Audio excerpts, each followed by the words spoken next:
The History Things podcast is brought to you by TR Historical, your one-stop shop for all your historical fan gear needs. Visit trhistorical.com and use the promo code HISTORYTHINGS to receive 10% off your next purchase. Thanks for listening. Now let's start the show.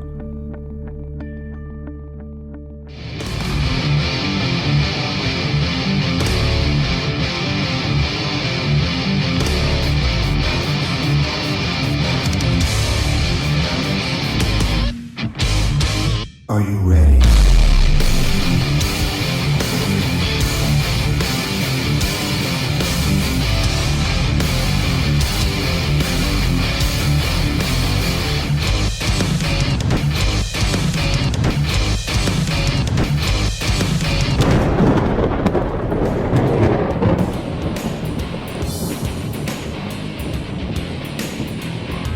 What's up, everybody? Welcome back to the History Things podcast. I'm your host, Pat McGuire. Joining me today, as always, is my co-host with the most. Ladies and gentlemen, you know him. You love him. Author, historian, park ranger. Ladies and gentlemen, Mr. Matt Mortars, Matty B. How you doing, big guy? Doing good, bud. What's going on? You know, just hanging out, recovering. Last night was a pretty late night. We took the kid to Disney on Ice. Oh, fantastic. It was an incredible experience for Dad. You know, I remember going as a kid and being wowed by it, but as an adult, I had two experiences. Okay. My kid was wowed by it, and that was awesome. As Dad, I was so into that. My wife hooked this whole kid date up, and it was great. But the guy who's grown up in the Disney generation was a little disappointed because there were so many random characters and important characters left out, you know? We didn't get to see we didn't get to see really any Cinderella. We didn't get to see any Jasmine. We saw the genie in Aladdin. It was weird. They did a whole thing on Frozen, but Sven was nowhere to be seen. They did a whole thing on the Lion King. Absolutely no Scar, no Mufasa, none of that context. I'm not surprised they didn't have the villains, though. Yeah, but you know, those are huge parts of those stories. True. And then one, for me, notable absence, but, you know, historically speaking, they might not want to touch that with a 10-foot pole. There was no Pocahontas. Oh, well, yeah. So, yeah. Nor should there be. So I discovered last night that I am a lot older, maybe physically and emotionally than I thought I was, because we were home and in bed by like 11:30, but I am wrecked. Like, I feel like I was out doing the old Friday night bar scene last night. Well, shake it off, buddy, because we're diving back into our bread and butter. That's right. We got to shake it up. We got to shake the historical time machine so we can go back to a place where we got started as history nerds, That's basically. Right. Today, we're going to go back to the American Civil War. It's a subject that we feature pretty regularly here on the show. Again, it's Matt and myself sort of wheelhouse. Matt, as he just said, it's our bread and butter. God, I want some bread and butter right now. I saw a meme recently that was like, when you're eating soup and bread, you always like to pretend you're a traveler at the end of a long day between villages or something. I want to feel that way right now. But we're going back to the Civil War, and in the past we've touched on a variety of subjects, majority of them hovering around your bread and butter, the Maryland Campaign, 1862. We've touched on outside of that, Fredericksburg. We've touched on a couple like Tennessee things outside of the podcast realm. We've worked with Rich Condon before. We've talked with Raina Egan about sort of the role women played in production in the Pittsburgh area during the war. But we're going to go all the way back to the beginning this time. Yep. Very, very excited. We're going to talk about sort of the how we get to the first major battle of the Civil War, and then we're going to talk about the first major battle of the Civil War. Of course, I'm talking about the Battle of First Manassas, First Bull Run. And to help us do that today is a very good friend of ours, a colleague of yours at the undisclosed top secret site we can't talk about. Remember, nobody ever connect the dots, but don't say it. Ladies and gentlemen, good buddy of ours, Anthony Trusso. Welcome to the show. Hey, thanks. Great to be here. This beautiful day and very cold weather. Yeah, right? It is a beautiful day, though. That was my favorite part when he got here today. He was like, "You live out here." I do. There's a lot of corn. So we're very happy that you're joining us today to talk about the Battle of First Manassas. I think that somewhere in the bigger and more horrific battles to come in the war timeline, weirdly, the first major engagement gets kind of forgotten, left behind, and swept under the rug. And especially from a site you can go visit, it's so close to the national capital but people would rather drive a little bit further maybe and go see a Gettysburg, go see an Antietam. It's one of these battles we don't get to have a big spotlight on. So we're going to shine a little bit of the history thing spotlight on it today. So before we get into that, why don't you tell us just a little bit about you, bud? Like, what got you into history? What made you pick the Civil War? And, just tell us about the nerdy, geeky Anthony Trusso. Well, I mean, I grew up in the outskirts of New York City, small town called Springfield, New Jersey, which is not a Civil War site. It's one of those 160 whatever Springfields there are in the country. Right. It's most famous as being the last furthest north battle of the American Revolution. And so I grew up in the along the Continental Army's artillery line, and my private property, all that, really cool site. And thought, well, maybe the American Revolution is pretty neat, growing up in New Jersey, crossroads of the Revolution and all that. And then when I was like 7 or 8, we took a family trip to Gettysburg. Here's your cliche, oh, I went to Gettysburg, I saw the movie, I read look, the monuments, and that's what got me hooked on it. Everybody that has come on this show except for me, you're in good company with literally, including our co-host over here. Right. Everybody has that origin story. Well, like for the longest time, I thought Civil War is only Gettysburg, and Gettysburg is it. And it must be Gettysburg. Yeah. And then it's like... There's a lot of people now that think that way. Well, it's like the war is 4 years, right? It's not 72 hours. It's not one day in July of 61. It's not, here's a controversial thing, it's not 2 days outside of Sharpsburg, Maryland. Sorry, the 16th is part of the battle. You are preaching. I agree. I agree. Nice. Well done. But well done. It's 4 years. Yeah. So, and slowly but surely I got into learning about it, and then started taking part in reenacting and living history and all that, and wore the blue stuff. Nice. Got into the unit called the 61st New York, which is my favorite unit to study the entire war. And its first commander is probably the most overlooked and underrated general in the American Civil War, a guy named Francis Barlow. All right. And I've gotten crap for that from many people over the years of like, why are you a fan of him? His men loved him so much they left him to die at Gettysburg. It's like, well, there's your civilian turned, hero, if you will. Right. And so I just, kept digging and digging and digging and fell in love with Fredericksburg and Manassas and Harper's Ferry as some places that I've loved to go to. That was my origin story. That's the place I went as a kid. Harper's Ferry. It's beautiful there. Harper's Ferry got me when I was like 8. So there's something for everybody there. I mean, you've got the mountains to hike. You've got John Brown. You've got Civil War history. You've got Black history. You've got transportation history. Thomas Jefferson Revolutionary history. Yeah, Thomas Jefferson. Lewis and Clark. That's right. Absolutely. I always forget about Lewis and Clark picking up their prototype guns and stuff there. Right. Weapons. Real quick, before I forget, just because you mentioned where you're from regionally, are you a Giants fan? Oh, hell no. Oh, God damn it. Who do you root for? Jets.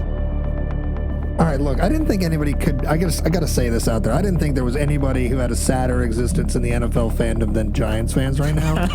The Jets are pretty far. Ladies and gentlemen, welcome to Jets fandom. It's even worse than being a Giants fan. And we live in the same house. Since we're a historic show, Matt, we have to keep things in historical context at all times. In the last 5 years, the two worst teams in the NFL, historically speaking, have been the Jets and the Giants, who share a stadium in East Rutherford, New Jersey. Do they really share a stadium? Yep. I did not know that. So for the longest time, short history lesson, the Giants played in Giant Stadium, and the Jets moved in the 70s and played in Giant Stadium. They rented a room from us. And then when we built the new stadium, it was like, hey, do you want to just build a house together? And then that's what they did. And that's what MetLife Stadium is. And since then, we've basically just mutually sucked. And it's gotten so bad that we're the two worst teams in the NFL over the last half a decade, with the Jets being the inferior of the two. Yeah, they're the shittier of the two football teams. By far. I'm offended that you don't root for the Giants. Well, I mean... Yankees or Mets? Mets. God, what is happening? All right. New Jersey Devils. I'm not a fan of basketball. All right. Well, basketball's a pass. I'm a Knicks fan, but the Knicks they hurt. But so the Devils? Go Devils, yeah. I seem to follow the worst teams in every major sport around the New York metropolitan area. I'm praying to St. Gretzky on my desk. I'm sorry. We had him for 4 years. He counts as a Ranger, so that's pretty brutal. I grew up in a mixed household. My dad and sister are Rangers fans. I was a Devils fan. My Dad and I. Sounds like you're just being Were you the contrarian. disappointment in the family? Ooh. I plead the fifth on that one. No, that was mean. That was mean. And I was strictly speaking sports. That's terrible. Damn, Anthony, I was excited, and now I know you root for all these garbage teams. Your story's probably garbage. No, I'm just kidding. So just had to ask, because I always like to pick on the Boston sports fans. You know, we get the folks from New England and things like that, and very rarely do we get a New Yorker here. So I was hoping we were in good company, but we're not. You root for all the other teams, and that's weird. We'll get into that when we get into sports history one day. So, all right. So you're into a guy named Barlow. Yeah. You have grown up in the shadow of the American Revolution, which is a subject we're starting to put our feet into the waters of right now as a show. We're very excited about that. Do you find yourself like clinging more, like having, I guess, deep connections to both of these wars? Do you find yourself clinging more to the Civil War as far as interest in the Revolution? I ask this curiously because both are obviously monumental as far as impacts on our country, establishment and reestablishment, but I just want to know kind of why personally for you, why the Civil War maybe a little more than the Revolution. I just felt like, I guess growing up, my dad got into the Civil War. He wasn't into revolution, so I guess I was following in the footsteps of what my dad and my mom could care less. But my dad fell in love with the Civil War, and I guess I just followed in that footstep as opposed to going revolution because he wasn't into it, or World War I because he wasn't into it. Sure. And then I got into World War II because my dad was into it, but also the fact that my grandfather on both sides. So I guess in terms of interest level, Civil War by far is number one. Yeah. Revolution a little bit behind that. And World War II, the only reason with that is because my family on both sides was involved in it. On my mother's side, my grandparents on that side were from Italy. Okay. And so my grandmother... Name like Trousseau? I wouldn't have. Anthony Trousseau. Yeah. So my grandmother grew up in an Italian village that was taken over by the German army, the Nazi army, and she remembers growing up in that environment. Meanwhile, her husband-to-be couldn't swim and was conscripted in the Italian Navy. His brother, until the day he died, was a pro-Mussolini man many years beyond. Wow. Rough. Keep going with that on my dad's side. His father, while he didn't serve in World War II, he was in the Korean era, but he wasn't in Korea. He was assigned to a prison called Spandau Prison. Oh, I got a book up there called Spandau Phoenix. I love Spandau prison stories. He was attached to helping out, well, I don't think helping out is a good word, but watching over a man named Rudolf Hess. So that's what that book is about. there it is. Yeah. So that was my way into World War II. And then I come to find out I had family over in bombers over Japan and a whole bunch of other stuff in Europe. So I guess there was never a real, other than living at a place where the revolution took place at, there was no other. I mean, World War II, I have that family connection, but I haven't been able to find any connection to the Civil War. I guess it was just the fact of going to Gettysburg and going to Gettysburg and going to Gettysburg and going to Gettysburg. It's like, this is pretty cool. And then branching out, it just felt more human. Sure.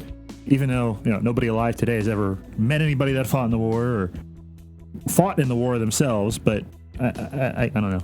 It's weird that we just lost, like, The last, only recently we can say that because there was widows passing within the last 5 years. I want to say even 5 years. Yeah.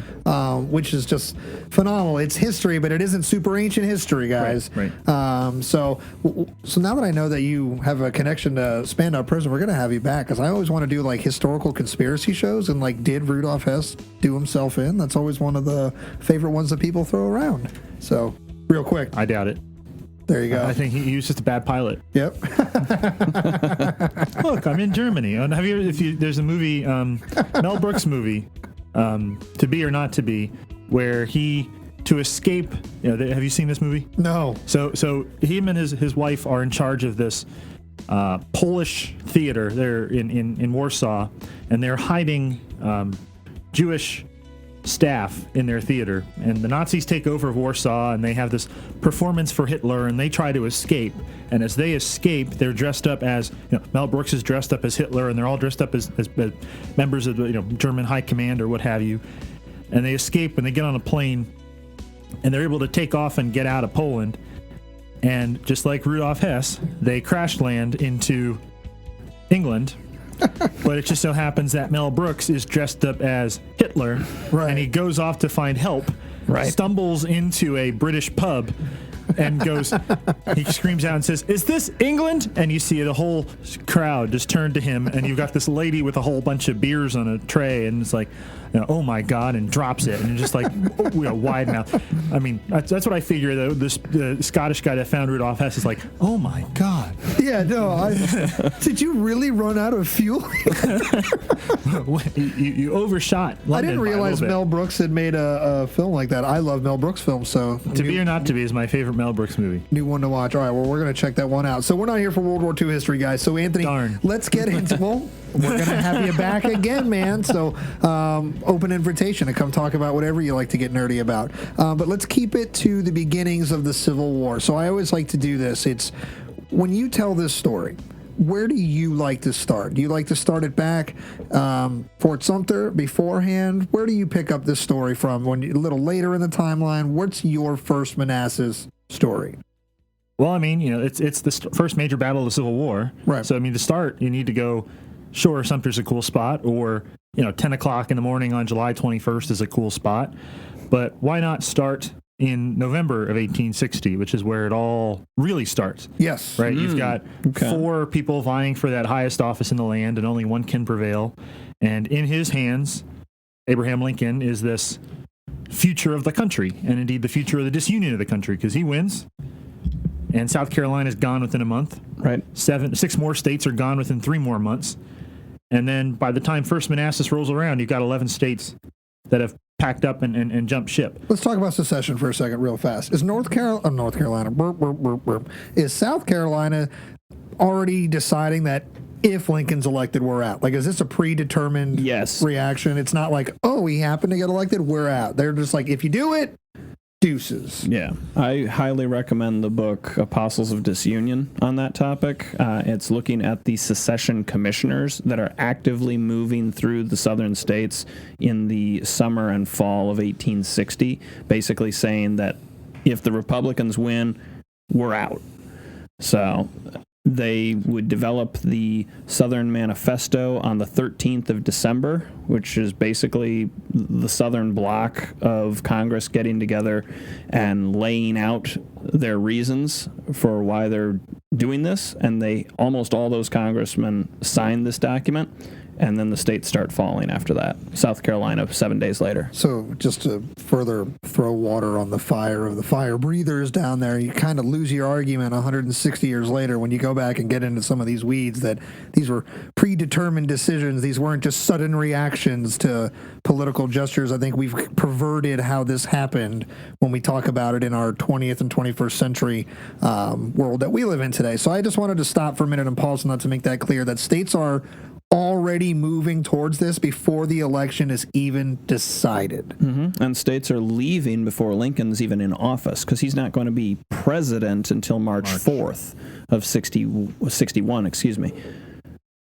So another episode and another day, we're going to get into James Buchanan, and we'll just take as many shots as we want as to why and how and blah, blah, blah. But it goes back even further than where we're actually going to start this story, like what causes this, how we get here. Mm. But just keep that in mind, that like there's a lot that builds this story into existence. And even in the final months, weeks before Lincoln is inaugurated, even before he's elected, there's already the match has already been, it's already struck. Yeah. There's a flame burning. So, all right. So Abraham Lincoln, who else is vying for the presidency at this time? Well, you've got the Democratic Party is split in 2. You've got Stephen Douglas, the Northern Democrat, and you've got John Breckinridge, who happens to have a pretty high-profile job as far as modern politics would be concerned, but not at that point. Vice President of the United States, and then a fourth. I mean, Hannibal Hamlin called himself the third wheel, or no, was it the third wheel or fifth wheel or sixth wheel or something? Whenever the cabinet was meeting, he was like, they're all there, but I'm, wheel 8, 9, or 10 in this. Here I am. I'm not needed, right? Happy to be here, boss. Just brought in. It's like, hey, I'm here if you need my counsel. Okay, Hannibal, I'm going to go with William on this one. Edwin Stanton was like, shut your mouth. You speak when spoken to. They're like, you don't even have the job yet, Ed. He's like, I'm gonna. You don't have the job. I'm glad you mentioned that. He's not quite there yet. No, I know. It's okay. It's okay. That's exactly how. It's a real historical representation of how that worked out. I mean, it shows Maine is pushed aside once again, right, in favor of New York or whatever other state. So, all right. So let's jump ahead here. Yeah. So Abraham Lincoln wins. You've got 7 states jumping ship. Ultimately, 11 will. But you've got Abraham Lincoln's inaugurated March 4 of 1861. Push forward one more month, and you've got Southern Confederate soldiers now going and picking off U.S. Army fortifications left and right, but 2 of which don't want to give in as easy or aren't giving in. Right? You've got Pickens down in Florida, and then that big one in the middle of a harbor in South Carolina called Sumter. Yep. And so on the 12th of April, I always get that date wrong. Because you want to say the Titanic dates, don't you? Yeah. I'm looking at a poster with the Titanic on it in front of me. Yeah. Yep. All right, on the 12th of April, this random Louisianian decides that he wants to either force a surrender or he's going to fire upon this fort. Right? You got Pierre Gustave Toutant Beauregard. Say that 10 times fast. You got to say it with a strong French accent. Pierre Gustave Toutant Beauregard. Especially when you hit the Toutant. Yeah. Who used to be of the United States Army, moves to force the surrender of Sumter. Robert Anderson, the guy nominally, I guess, in charge of the fort, because Doubleday is there too, hanging around. But and Doubleday gets lobbed the first pitch of the Civil War at him. For all you, there you go. All right, just to make it very, very, very clear, Abner Doubleday did not invent baseball. Nor does he have anything to do with baseball. God, I just loved. Yeah. I know. Yeah. I'm happy you did it because I'm a baseball guy, and so I love destroying the Doubleday myth. He didn't invent it. It's Doubleday Field in Cooperstown because of a stupid runaway train myth. That's it. Let it go. Yeah, it's not his fault either. I know. It was the baseball companies. I know, but just let's leave it where it belongs. He didn't invent baseball. Get over it. Somebody is crushed somewhere. Like, yes, he did.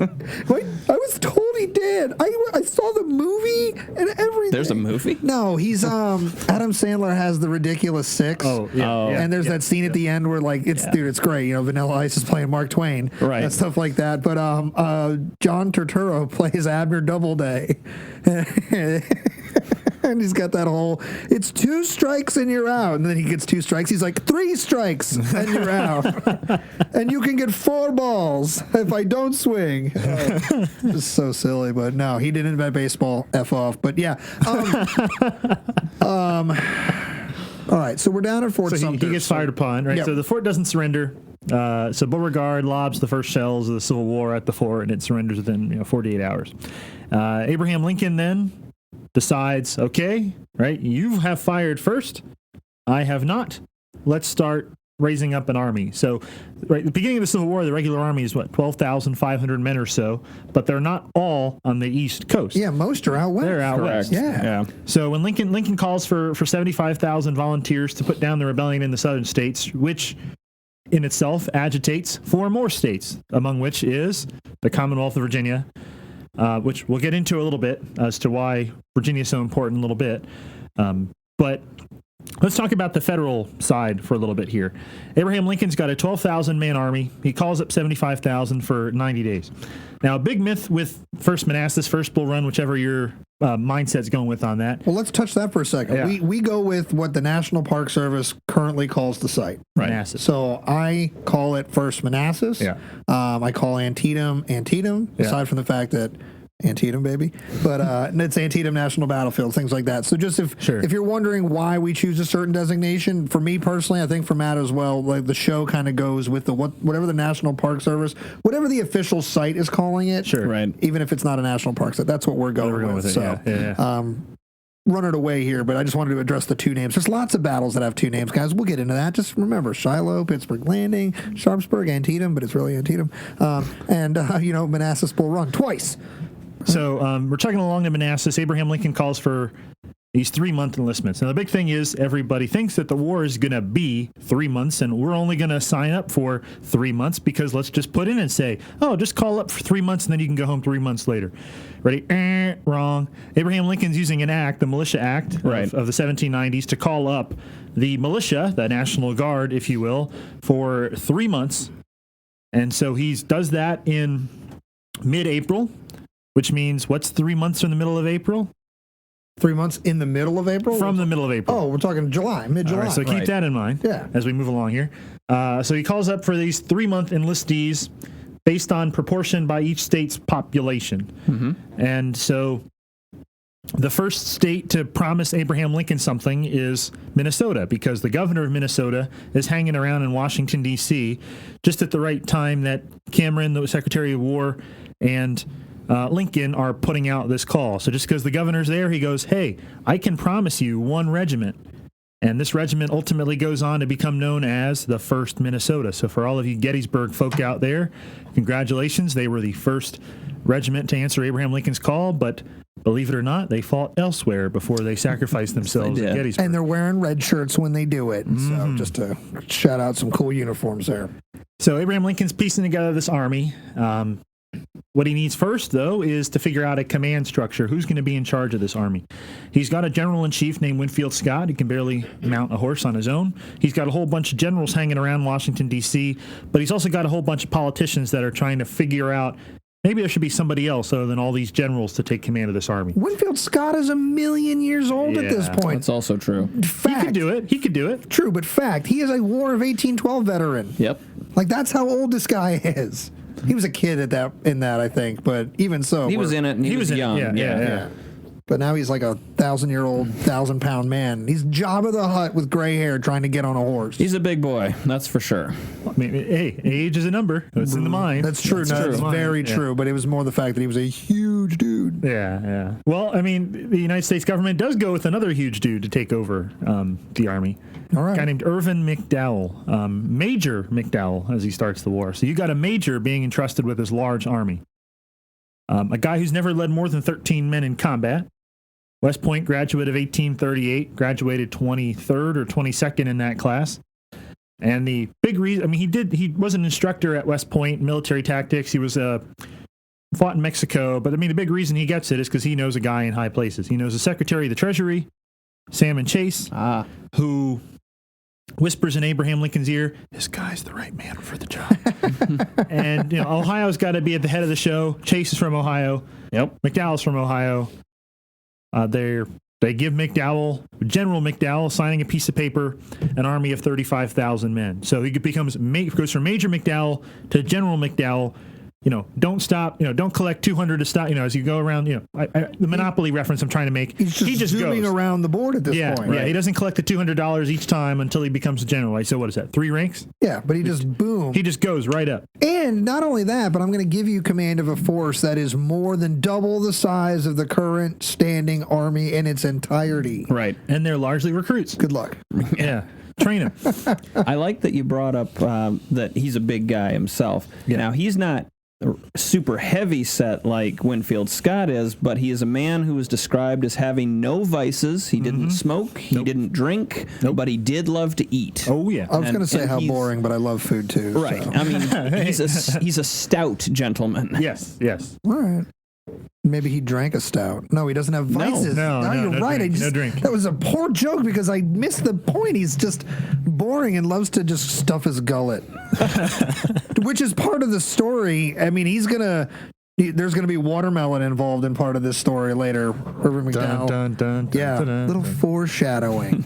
But so I just am kind of fascinated by this concept of how quickly, with a pen stroke, the army size grows. How quickly the command structure, especially with the field command structure, sort of changes in Washington because there hasn't been a need for a big field Wartime experience since Yeah. Winfield Scott's long walk, right? Yeah. And now he's clearly not fit for field duty, and I guess a lot of his current staff are probably have been with him a while, so it's like, oh man, we're in a war, we need to kind of change the guard. And the long walk being the Mexican War, by the way. Yeah, we're talking like 1848, 49 era. 46, 48. 46? When was the walk? Wasn't the walk? That's all part of the campaign. Was it the whole campaign? Mexican-American War. All right. Going over to Mexico City. I do not sit behind this microphone and claim to know a ton about the Mexican-American War, other than it was about expansion of slavery. We'll get there another time. We'll get there at another time. But So we're changing things over. We're growing the army. You know, the logistics involved in this just blow my mind. And you said that he's only been in command of like 13 guys? Yeah, he's never led more than 13 men in a combat situation before getting this army of 35,000 amateurs. Oh, this is going to go well. It's going to go really well. So, he's placed in because he's got the right strings. Is he actively pulling these strings, or was somebody just vouching for him in general? Like, because there's a lot of ambitious characters when we talk about the American Civil War. People that like very, very, very much covet certain titles, certain ranks, positions, things like that. Is he one of those guys, or is he? Like, he knew the right people in the right place. Okay. So they were, pulling for him and trying to play politics and succeeded. But was he doing the like, no, don't, or was he like, I want it, get it for me? That I don't know. All right, that's fair. That's fair. That's fair. You said the right answer there. I don't know. Don't make things up. That's like our big creed. People do that everywhere. It sucks. So what happens? Like, we're talking 3 months, so there's no time to dilly dally. Like, Yes, there is. Okay, tell me That's about all the they dilly. do. Tell me Yeah. about the dilly dallying. So you got an army now of a commander. He's got to piece together a staff. He's got to piece together an army. You got a whole nation that needs to funnel troops into Washington, D.C. So that's going to take time. You've got to house these people somewhere. So there's cases of men that are coming into Washington, parading down this. D.C. is not what it is today, right? You've got Pennsylvania Avenue. You got a canal running through it. You've got prostitution galore. You've got mud, you've got crime, you've got disgusting nature all over where the mall is. Yeah. And you've got a barely halfway done Washington Monument peeking up. You got cows galore. It's ultimately going to be around the Washington Monument. So you've got a Capitol with half of a dome. So as these soldiers start funneling in, you got some that go to the Patent Office, which is now the National Portrait Gallery, to sleep there. You've got soldiers housing themselves in the Capitol building. You've got Camp galore set up all over the place. McDowell ultimately does cross the Potomac River and sets up shop on the heights overlooking the city at a place called Arlington. So he sets up shop in the Arlington, what is today Arlington National Cemetery, the Arlington House, Robert E. Lee's home for a little bit. Is that when they kick the rest of the family that's still hanging out? They're like, you got to go. Time to go. Yeah. Like, pack your and roll. Most of them had already rolled out. Yeah, but I think defiant mama-in-law is still sitting at the house. Like, I vaguely remember that story. I went on a tour there. Somebody was not taken along because of, like, age or infirmity or whatever, and, like, was a super B about it. And I mean bitch. Thank you. Well, I'll look that up. We'll confirm that later. But that's something that's sticking out in my mind. But this is roughly that time where it's like early war, the first invasion of Virginia, as they say, when we jumped the river, Alexandria, and all that stuff. Right. So, all right. So it's this growing army coming together, crossing the Virginia, taking over Arlington, growing. You got men coming all around, and now it's time to piece together an army. So when you think of a Civil War army later on, you've got corps, you've got divisions, you've got brigades, you've got all this stuff. Well, McDowell's army, when he fully assumes command in May of 1861, is not a corps, division, brigade breakdown, right? You've got, instead of 7 Army Corps, you've got a couple of divisions. So the first division, what becomes the first division of the Army of Northeastern Virginia, will be commanded by Brigadier General Daniel Tyler. The second division of that army goes to a guy named David Hunter, who gets more famous later on Sure does. for stuff he does before the Lincoln administration wants him to do it. The third division, and see if these names are not names you'll hear a lot later on in the war. Samuel Heintzelman takes up the third division, and the final 2 are more of the reserves element as the army leaves D.C., and we'll get into that in a little bit. The 4th division goes to a guy named Theodore Runyon, which is fully New Jersey all the way, and sadly they don't see any real combat during the campaign, although there's one unit there from New York. The Gabagool division. There you go. Mozzarella as they go along and having ham. Yeah. The mozzarella. There you go. Mozzarella. And then the 5th division under a guy named Dixon Stansbury Miles. Dixon S. Miles. Who is famous in another story we tell up here on the History Things podcast. He has the bad luck of getting shot after the surrender. Yes. Yeah, exactly. I surrendered. Yeah. I always found it fascinating, just to touch on that for half a second, that, like, I guess it says a lot about maybe the character of the man he was. He wasn't immediately sought to. He was wounded, and they were like, It was kind of browbeat, like, oh, okay, all right, we'll get him. But like, apparently he wasn't really well liked, and they were like, oh darn, he got shot. That was a I don't think he gets shot. I don't think he gets shot. I think he gets whacked with a giant shell fragment. Yeah, So it's like way worse than getting shot. I think it like takes off most of his calf or something along those lines. So yeah, a lot of names that we're unfamiliar with. David Hunter, we're obviously super familiar with, aside from the Valley joke you were mentioning. But he's famous for he actually gets fired. Georgia. Yeah. Sure. Emancipation. Yes. And then he's famous for getting fired at Matt's top secret worksite location. And then obviously David Hunter shows up again in another subject we've covered here on the History Things podcast. Him and Lew Wallace are both involved in the trial of the Lincoln conspirators. Correct. Dun, dun. So David Hunter, well-traveled man in the story of the American Civil War. And let's dig a little bit deeper under the division command. There's names that you'll hear later on. Oh yeah, there are.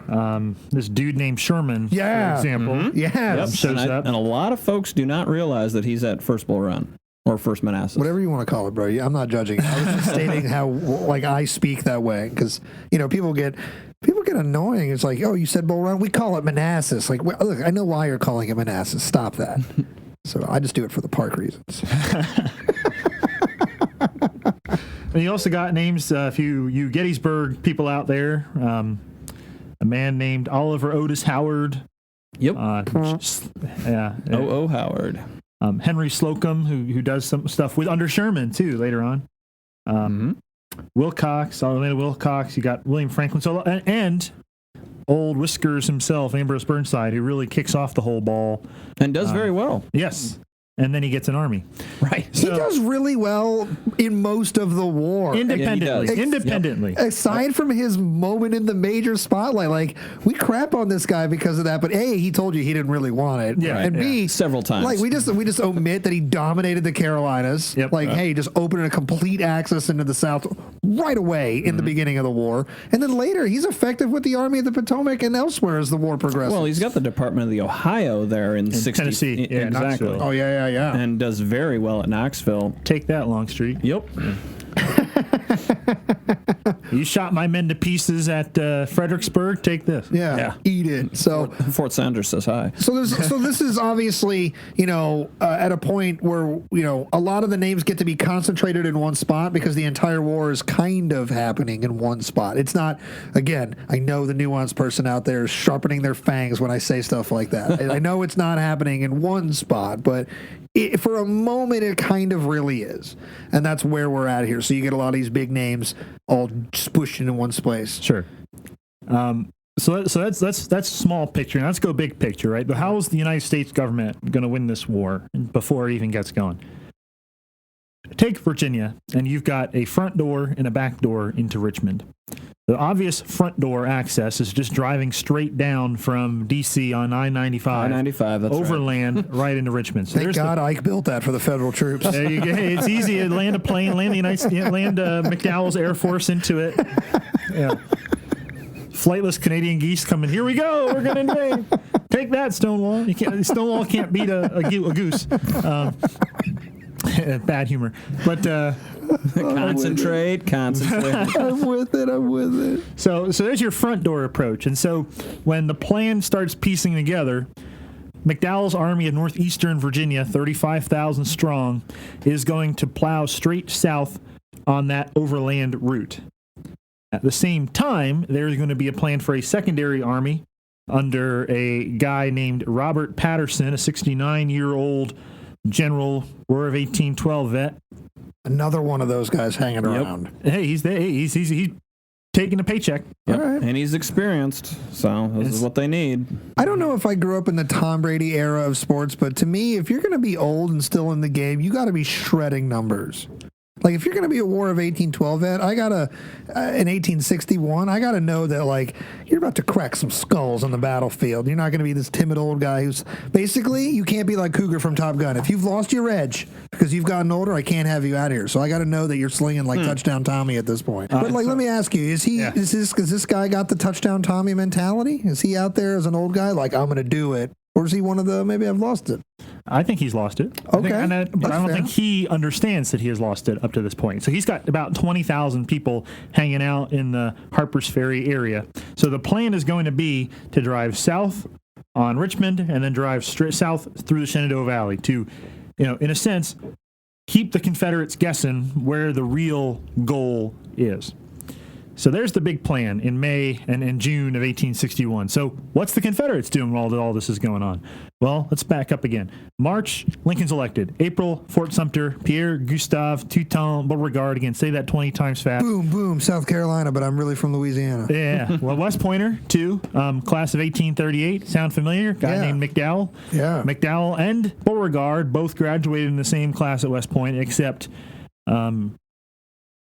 they graduated on two opposite ends of the class. Right. McDowell graduated 23rd, and Beauregard graduated 2nd. Plus, Beauregard was even superintendent of West Point for 1 week before he left. You get to that point. I'm finally superintendent. I quit. The war is coming. Sorry. See you later. I actually regret this, and I quit. So as Virginia secedes, Jefferson Davis, former United States government Secretary of War, Senator, war man himself, pieces together, okay, how are we going to defend the Old Dominion? And he picks 4 different locations that he deems as very, very important to the defense of the Old Dominion.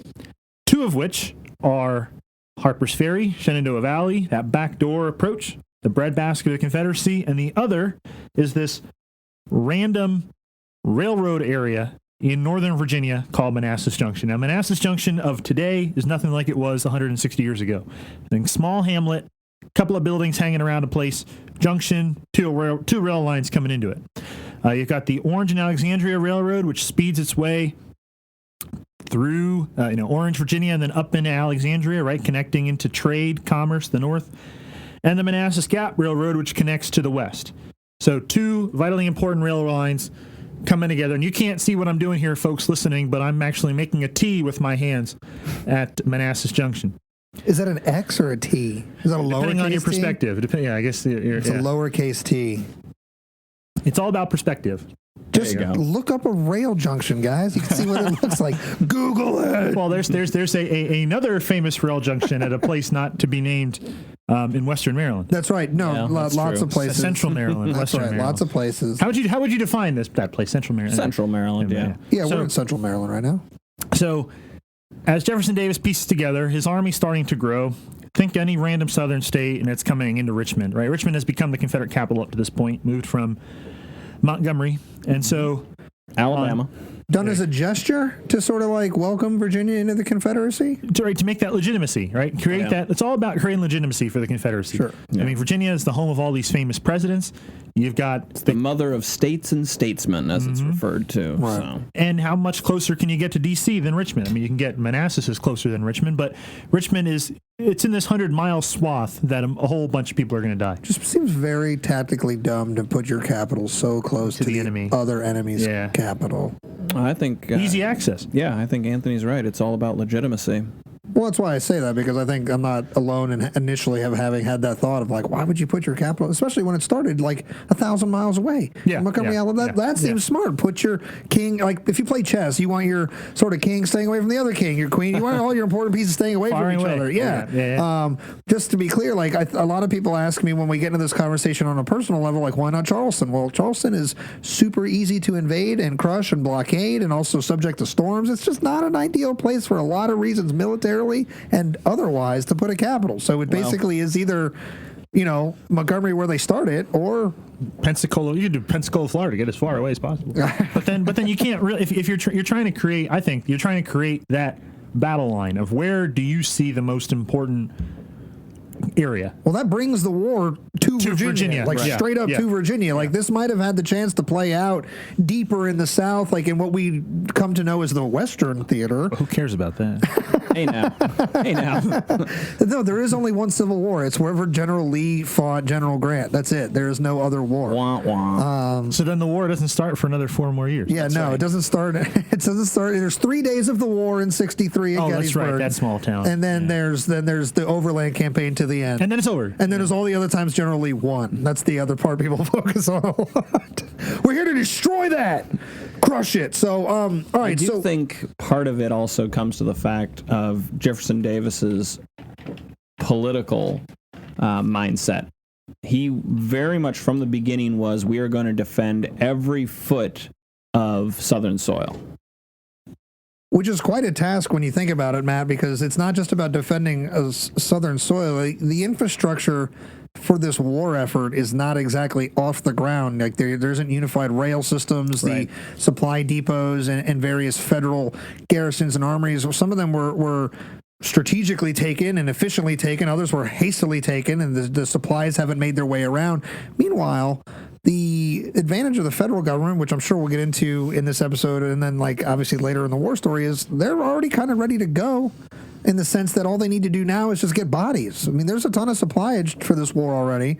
To a point. And I think Anthony's going to touch on that with some of the supply issues. But the main thing that they just need is people to sign up right away. Right. So that's kind of where we're at. So, all right, so Jefferson Davis sort of understands the legitimacy game, where the battle line is going to be drawn. We've got this hyper-focused spotlight on Northern Virginia now. Town like Manassas Junction, not super important when all things are considered, is about to become one of the most important cities in our country's history.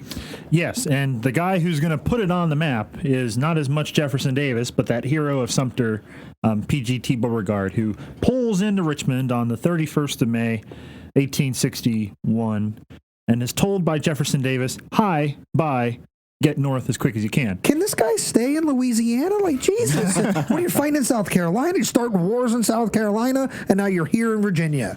He's talking about freaking flyer. He should get some rewards on the Ike Interstate of planes. That boom, boom, boom. Yeah. He is all over the place over the course of the war. That one just cracks me up because he drops as far as like popular, I guess, fame from like focus out here. After this battle, he goes into obscure land because he doesn't really partake in the rest of the Eastern theater. Sorry, I cut you off. I'll fight you, Matthew Borders. But that's just, look, man, I just want to take a shot at Virginia for a second. If you guys are so great, how come you had to bring a guy from Louisiana up here to defend you?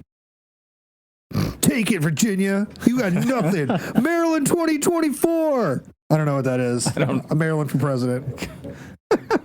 Okay, we can edit that. We're not. Every time you say we're editing it, I'm editing that part out. We're leaving it in the show. This is ridiculous. So, all right. So, Anthony, let's get into the movements towards the war. So we have a stage that has been set now in Northern Virginia. Sure. We have armies that are coming together. Let's talk a little bit about those armies actually coming together. Sure. The federal war effort, the U.S. war effort really needs bodies at this moment more than anything. Supply issues are to come, but we need to get guys to sign up. In the South, enlisting at the beginning is not really an issue, is it? No. So they're able. So as Beauregard is shuttled north, he's sent to Manassas Junction to take command of where the army is starting to come together, and an army has already started to be pieced together in that Manassas area.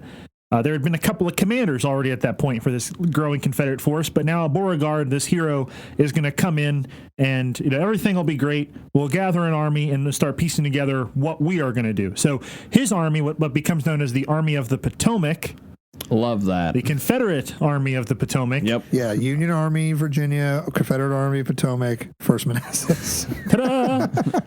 Let confusion reign. Yep. His army is going to number about 20 to 22,000 men, and pick a state in the South. There, you'll probably hit one of them from there. Okay. This is not a corps-based army. This isn't a division-based army like McDowell's is. This is a brigade-based army. So Beauregard's Army of the Potomac arranged into 7 brigades. Some of the likes of which beefy brigades then. Yes. So you got thousands of men per brigade. Mm-hmm. Like we're talking some units that have like 3, 4, 5 regiments in them. Oh yeah, subdivisions. You've got Millage Bonham's 1st Brigade of Beauregard's army has 1, 2, 3, 4, 5, 6, 7, 8 regiments in it. Yeah, what is a brigade typically? 3? 3, 4? 3, 4? And we're talking like 5 to 8. You're talking a full, division worth of people. You're talking a division, a small division, but a division's worth of guys. It's like a crepe. It's a really thin pancake. It's a brigade. It's not a division. I mean, much like their counterpart, you got some later to be famous people taking over. Longstreet, Ewell, Early, and a man named Nathan Evans, who we'll talk about a little bit when the battle gets going. Oh, yeah. Shanks. The dude loved to carry. His best friend was named Barrelita. Dude, he is a bad man. A barrel of whiskey. Yeah, that is a bad man. Shanks Evans, every photo of him, he's an evil looking dude. Look at those eyes. It looks like he's like, he's not having a good time. I'm gonna F you up. They call me Shanks. So, what's Beauregard's plan? Well, in his mind, the best defense is a good offense. So Beauregard is going to keep in mind where he needs to defend, but he's also going to put outposts further up. In the furthest up outpost he's got is in the Fairfax courthouse area, some 13 miles north and slightly east of Manassas. And then between Manassas Junction and Fairfax, he's got outposts that whole way, waiting.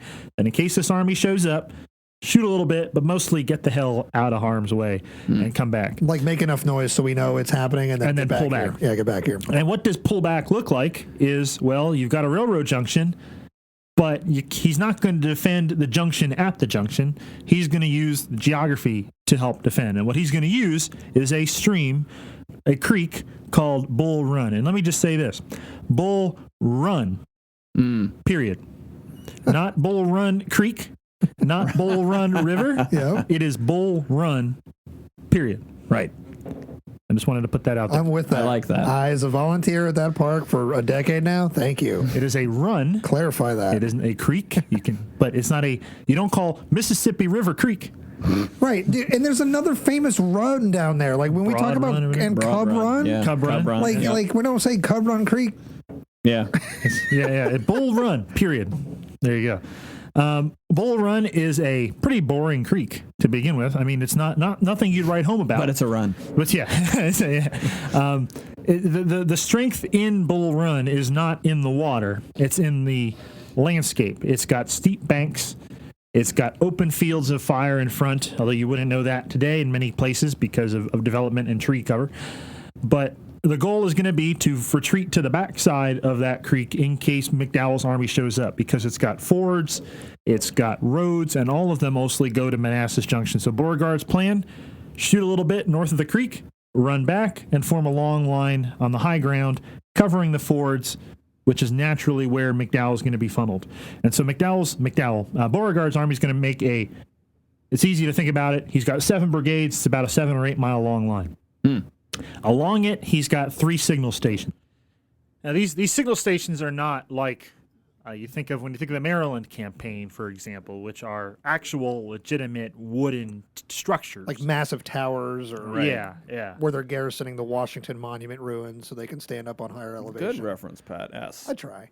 This is the first Washington Monument. Yes, That's right. yes. Good reference. But we're talking places like actual Signal Hill. Yes. I used to drive around there all the time for my old job. That's why that stuck out to me. So they're using physical high marks, Correct. high points on land, geographical features. That's interesting. And if you think of it then, unlike today, the landscape is wide open, a lot more wide open than it is currently. So you don't need to create these structures. You can just look, put a telescope and look. So you've got 3 of them. The 2 in particular we'll get into a little bit is on the complete left end of the Confederate line and the complete right end of the Confederate line, a full 7+ miles apart.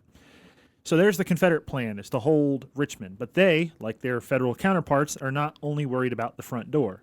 You've got to, as that seems to be all the action's going on the front door. It's Gettysburg, right? yeah. I knew some reference would come for that. I'm just going to shit all over this film in an episode one day. We'll put it on in the studio and we'll just sit here and roast it. Like live. Mystery Science Theater, but with history, and just destroy it. So what's the backdoor situation? Well, the backdoor situation is about 10,000 men, commanded by the former Quartermaster General of the United States Army, Joseph Eggleston Johnston. So you've got a Confederate force holding the back door and a Confederate force holding the front door. Now here's the problem. The Confederacy is on the defensive. How, if the back door is threatened or the front door is threatened, how are they going to Cover both. cover both? Well, enter the railroad. So the Manassas Gap Railroad is the lifeline of the Confederate States of America at this stage of the war. If McDowell pushes Beauregard, Johnston's supposed to walk to the railroad and take the trains and show up at Manassas. If Johnston is threatened, Beauregard's going to do the same thing. Like what kind of artery? Like femoral artery? Like that kind of critical? Like you nick it and it's all over, or they can survive a I would think pretty significant darn wound? close. Yeah, Okay. yeah. because at this point, this is the seat of war. I mean, there's some action, a little bit going on. It's not yet as developed as 1863, where we're not in two theater land yet. No. Okay. We this is primarily all eyes are on, like Lincoln's eyes are on what's going on in front of him. Okay. And so there's your important. That railroad is going to become vitally important as the days of early summer of 61 go by. So there's our situation in June. What's going on in the federal side? Nothing. It's still piecing together an army in Washington, D.C. Abraham Lincoln's getting pissed off at this point. Sure. Politicians are getting pissed off. The press is getting pissed off. It's a 3-month time frame, and we're approaching the end of it. So finally, McDowell's got a plan. He goes to Lincoln. He goes to Scott. They piece it together. And then the 16th of July, the United States Army finally leaves Washington, D.C. You got press saying, on to Richmond, forward to Richmond, the war will be over soon. There's excitement in the air. As one soldier from Rhode Island wrote, though, that, remember, there's all these brigades, all these divisions, and he writes about on the morning of the 16th of July when these guys are finally moving, guess what? We finally organized. So you would think that there had been some organization going on beforehand, but again, this is all about amateur hour. And so on the 16th, when this army is pulling out of the station, they're organizing for the first real time. So they leave Washington, and they begin making their way southbound. As they leave, there had been some skirmishing a bit. There had already been a Confederate officer killed at Fairfax Courthouse. The first Confederate officer killed in the war, Captain Marr, had already been killed out there. They'd been fighting around Fairfax, which tells Beauregard time to pull back to that defensive line along the Bull Run. He had also known that something was afoot because he had a spy in Washington, a woman named Rose Greenhow, who had alerted the Confederate authorities, hey, it's time. It's going to kick off soon. You better get ready. So McDowell's pulling out of the station. There had been, I want to focus a lot more on McDowell, but keep in mind, Patterson had been moving back and forth in the Shenandoah Valley with Johnston. They had been dancing a little bit. Johnston had held Harper's Ferry. He had pulled southbound of Harper's Ferry to Winchester because he thought that'd be a better spot to defend from. Patterson comes into Harper's Ferry. There's some fighting going on out there between Patterson and a guy named Thomas Jackson. Right. A place called Falling Waters. Yep. So there had been some fighting out there. But on the whole, the Lincoln administration is thinking the big push, you're not the big push, McDowell is. And so some men from Patterson's army are getting funneled to Washington, principally 2 regiments from Rhode Island, which are going to get famous at Bull Run. The plan for the United States Army all hinges on Patterson. They go to Patterson and say, are you sure the Confederates are pinned down? Yeah. Meaning Johnston. Okay. Right. Is Johnston pinned down? Yeah. Are you sure? Got him. You great. He's in the valley. Got him. Yep. 150 miles away. Yeah. Whatever. So down comes McDowell, and he's approaching on. He's got his divisions on 3 separate roads, all beginning to move. And they slow and steady. They don't get as far as they want to on that first day on the 16th. Wake up on the 17th. We're beginning to move even further. Now we're moving on to Centerville, which is 20 miles outside of Washington. Stops at Centerville. His army is stretched out, and he looks in front of him, and what does he see? He sees a creek and a whole bunch of Confederates on the other side. Now the Confederates up to this point have started to come together. Joseph Johnston has been alerted, and he has moved overland. It's beginning to move overland. A place called Delaplane, Piedmont Station. Piedmont Station. Yep. They start hopping on trains there and begin making their way to Manassas Junction. That railhead is still there. Like, Yes. it's in terrible shape, but you can physically go and see the actual, I think, building structure that was there. specifically Jackson's guys were training at boarding trains and stuff on. There's a Civil War Trail sign there. Yeah. Yeah. Grabbed one of my famous selfies. Just want to put that out there. I invented that. Hashtag Civil War. I invented the sign selfie. You can look it up. No, but I enjoy that site because I used to live in Hagerstown, and I used to go to job sites in Manassas, and I would take the very quiet back way through, going through the Mosby regions of Virginia. And I didn't realize one day that I was driving through this, critical moment in the Manassas story for all my years of affiliation with the battlefield, I never just, I'm always driving and I'm thinking about what my day job was at the time. So I had never focused on it. And I had to take a work phone call. So I pulled over and after I was done lighting this dude's ass up about poor work practices, because, man, safety and me, big thing. You got to be safe on a job site. After I was done, I was like, I'm going to calm down. I need to get some air. So I took a walk in this like 50-foot space and realized what I was looking at was like, holy crap. And it's the same building. Yep. It's like a half an antique store now, but it's still there. It's a physical, tangible thing you can touch, and please don't touch it too much. I want it to stay around. But it's cool. So yeah, this is where the famous Jackson and Johnston troops on the rail line sort of happens. And Jackson's guys are the first men, as you mentioned, to hop on the trains and begin making their way to Manassas Junction. And Jackson arrives at Beauregard's headquarters, and Beauregard's like, "What the heck is going on? How did you get here?" Yeah. So very slowly, this Confederate force begins to come together. And so as opposed to just 35K against 20K, now those numbers are starting to even out a little bit. So McDowell's saying goodbye to his numerical advantage. But before that really starts piecing together, on the 18th, the 19th, the 20th, as all these trains are beginning to arrive, McDowell is trying to find his way across Bull Run. And so he's going to order his 1st Division under Daniel Tyler to not attack, but to feel out All right. the Confederates. This is a probe. His goal is to feel out where they're strong, find out a way across the creek. And he does that on what is modern-day Route 28 at a place called Blackburn's Ford. Right. And that's on the 18th of July, where he sends a brigade under the command of Israel Richardson, who gets famous later on, across Fighting Dick. I'm afraid General Richardson is wounded. It's very serious. And the guy's holding, Sorry.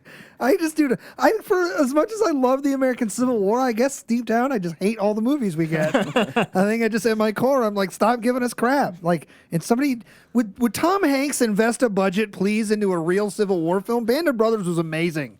Give us the Civil War. Wasn't there going to be a TV series like Two Appomattox or whatever years ago? Yeah, it Something never like happened. that. It never materialized. That's why I don't get my hopes up. But I just, as these moments come in all of our Civil War conversations, and my brain immediately harkens to the cheesy movie lines, I'm like, every movie sucks. Except for Glory. Glory's an amazing movie, but part of that movie sucks. Yeah. There's so much random, arbitrary dialogue in that you're just like, oh my god, oh my god. Oh, Bonnie Prince Charlie. Yeah, or the I do like the issue, the I guess the imagery they're showing with the scene where they're, when the 54th is the labor force, and then the fighting guys, they get into that whole argument, and then they bring that man up on charges, but then at the end of the movie, he's like, give him hell, 54. It's like, oh yeah, we're cool now. Of course. Shut up. Shut up. So, all right, just to be clear, I do love all the Civil War movies, but I guess I'm just a bastard and I love ripping things to shreds. So that's what I do. Yeah, now you know who I am, y'all. 3 seasons. It took you to figure that one out. 3 seasons into this show. So, all right. So, okay. So Richardson goes, and who's holding Blackburn's Ford is but the guy he's going to run into a year later, named James Longstreet. So, as opposed to a probe, it turns into a full-on clash between Richardson and Longstreet. McDowell, after the battle, he hears from Tyler. He's like, "You idiot! Yeah. I didn't want this. I wanted a full-on probe." And so, in the back of Tyler's mind, right, he's now thinking, I overexerted, I overwent, and that's going to become important to what happens on the 21st of July for Daniel Tyler. So we've already got bullets flying on the 18th. And so it's July 18th. Yeah. Okay, cool. So the next couple of days, McDowell's like, okay, his line is strong. Let's figure out a way around it. And so they find men that have never been there before, trying to figure out what's going on with faulty maps. They find an unguarded ford about 2 miles north of the left end of the Confederate line, a place called Sudley Springs Ford. I mean, we got guys from like Alabama and Florida and Georgia trying to find their way through Virginia country right now. Yeah, of course they have no. Dude, I can't do that now with GPS. I'm from this area. And to Anthony's point, on the other side, you got guys from Maine and Connecticut, Rhode Island. They don't know this area. What the hell is a Bull Run? Bull Run Creek? Is it a creek? all of Parker's ancestors in the Maine units are like, this is some fine lumber down here. There's just Virginia pine trees. Love you, big guy. So, all right. So yeah, it's coming together. it's coming Bullets are together. flying. It's July 18th, and we're looking. Tyler might feel like he might have just little too flexed much. a little too much muscle Yeah. right here. Yeah. Okay. So McDowell's men have found this crossing, and so the plan now is starting to piece together. He is going to again probe with one brigade. Richardson's brigade is gonna make their way to Blackburn's Ford to pin those Confederates down. On the left end of the Confederate line, place called the Stone Bridge, Tyler is going to send the full weight of his division, or what's left of it, because Richardson's in his division, so the other part of it is going to pin down the Confederates at the Stone Bridge. A diversion, not an attack, a diversion.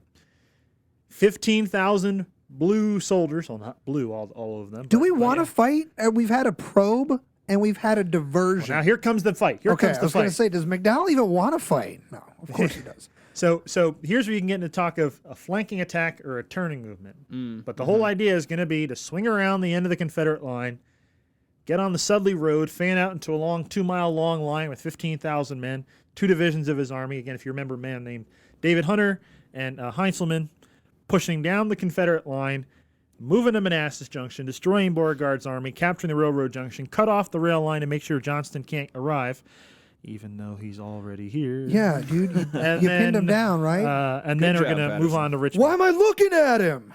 Yeah.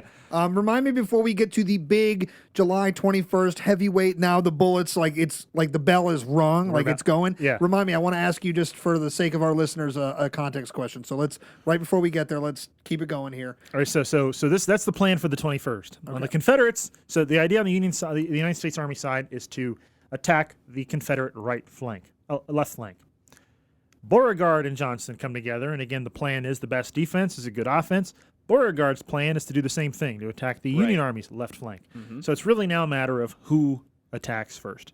And so there is, though, largely excitement on both sides of Bull Run on the morning, early hours before the sun even comes up on July 21st. You have 60,000 men poised at the doorstep of history. You've got men from Mississippi, and you got a Georgian who wrote home saying he's so excited to go into this battle as if he's going to dinner. You got a Mississippian saying he's excited to whip the Yankees. You've got a 17 or 18-year-old New Yorker who says that he's so excited to be the first one into Richmond and raise the flag over the Confederate Capitol. And then you've got a 32-year-old politician from Rhode Island who wrote a letter home to his wife a week earlier saying that I am perfectly willing to lay down all the joys in my life to help maintain this government. So there is excitement, there is fear, there is patriotism. Is that the Sullivan Ballou letter It you is. just referenced? Absolutely is. I And- love that letter.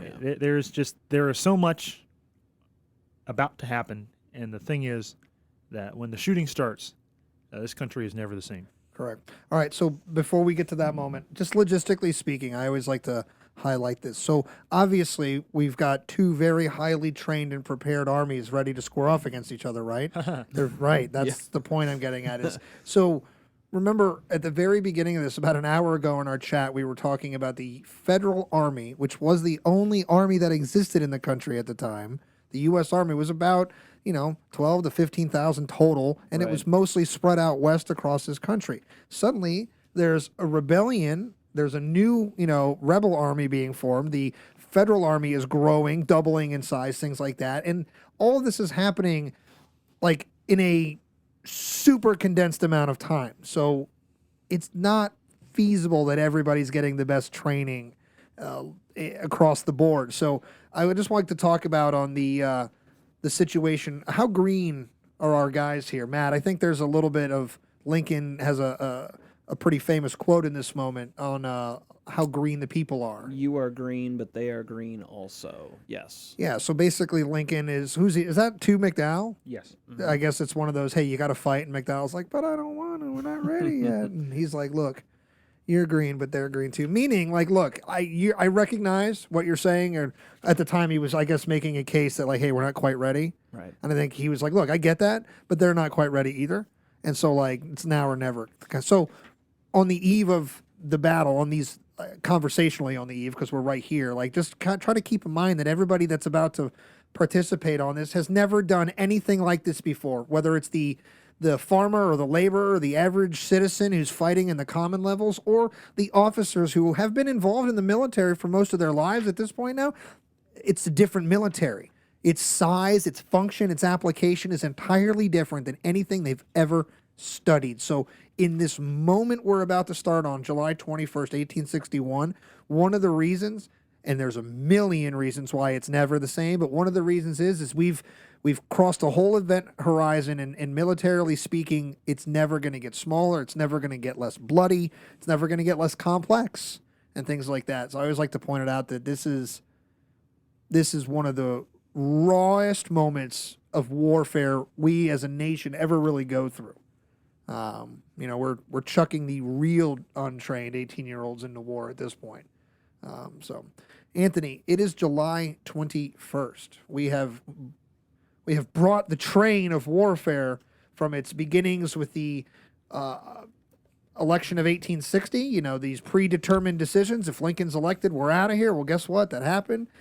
Secession crisis. 7 states leave. 4 states are further compelled to leave, and now we have an 11-state confederacy. 13 in symbolism, if they're considering my state, Maryland, and I think, Kentucky, that they're trying to...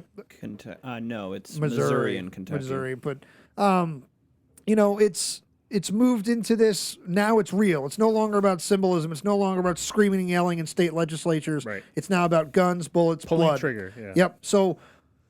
How do we get to this action? Does it start in the early morning? Does it start in the middle of the day? Like, how does First Manassas kick off? Once, I guess, the screen at Fairfax Courthouse, worked Yep. and everything. So now we're at the main event. Think about like any Braveheart movie where the armies are looking at each other. We're kind of there. Sure. So again, the Confederate situation on the early morning of July 21st is that 7+ mile long line, all faced in one direction. There's been reinforcements coming, but for the most part, these reinforcements are further to the middle of the Confederate line and further south. Again, Beauregard's plan is to hit the left flank of McDowell's army. So, makes sense that majority of his troops are further that way. It also makes sense is because the roads going to Manassas are further south along his line. So why am I going to defend heavily the northern reaches of it? So at the far left flank of Beauregard's army is a demi-brigade of Louisianians, South Carolinians, a couple of cannons, and a couple of horses, commanded by Major Nathan Evans. Shanks, because he's got thin legs, and he likes to carry around a barrel of whiskey. So, roughly speaking, 1,100 or so men. Along the Warrenton Turnpike. In front of him is the full weight of the Army of Northeastern Virginia, and at 2:30 in the morning, the full weight of that army kicks off. The goal is going to be Tyler's division, pin down the left flank of the Confederate Army, swing around, get behind him with 15,000 people. They kick off at 2:30 in the morning, and then at 3:30 in the morning, and then 4:30 in the morning. Slow and steady, this column moves. The problem is the road that the 15,000 men are going to turn off of has to be uncovered once, 8,000 men clear it. And it takes time for those 8,000 men to move. Think traffic today on the Warrenton Turnpike in that area. 8,000 men as opposed to 100 cars. Right. But still, slow and steady. They finally do clear it, and then Hunter's division is the first one that turns off. Ultimately, these 15,000 men is a 6-mile-long column, so that's going to take time as well. Plus, this column doesn't do what it's supposed to. They're supposed to cross at 2 fords. They only go to 1 ford. Everybody to one One location. This is supposed to be 4 hours, 6 miles. Let's go 13 miles in 8 hours. Yes. Darkness, don't know where you are, missing the wrong turns, all of that, slow and steady getting up to Sudley Springs Ford. Classic government operation. But put your attention back to the Stone Bridge area where Evans is. There's a demonstration made there. Long Tom, this 30-pound Parrott rifle, fires the first shot. A guy named Peter Conover Haynes, who will see combat not just in the Civil War, not just in the Span Am, but also in World War I. No so Peter Conover Haynes, Lieutenant Peter Conover Haynes. He fires the first shot. There's a little bit of skirmishing along Bull Run, but Evans starts to pick something together. Why is this large force in front of me, 1, not showing its full weight, and 2, not actually attacking? So he knows something's up. Then the sun starts to come up, and 7 miles away, Evans, again, at the Stonebridge area, the Van Pelt, there's a hill there. That's where his headquarters is. There's a signal station there. And so on the far right end of the Confederate line at Signal Hill, where the other signal station is, the Beauregard's chief signal officer, a guy named Edward Porter Alexander, happens to be peering north to communicate with Evans's signal station when something catches his eye. Mm-hmm. And so he zones in on it. And now it's important to remember that McDowell's army has 3 enemies: time, surprise, and the entire Confederate army. He's lost to time. He's going to lose to time multiple times during the day. Here's surprise. The sun is up, hits the metal, and Beauregard has been able to spot McDowell's column. So now for a little bit, the hits the bayonets? Oh, yeah. Oh, all so that. The gun barrels and things like that. So they're just watching the glinting.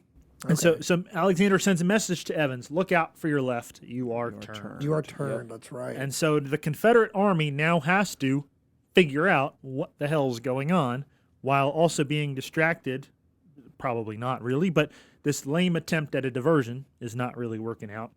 And so Evans is going to keep a handful of men there at the ford. He's going to take 900 men and move them on a farm lane to the west to try to block the United States Army's attack.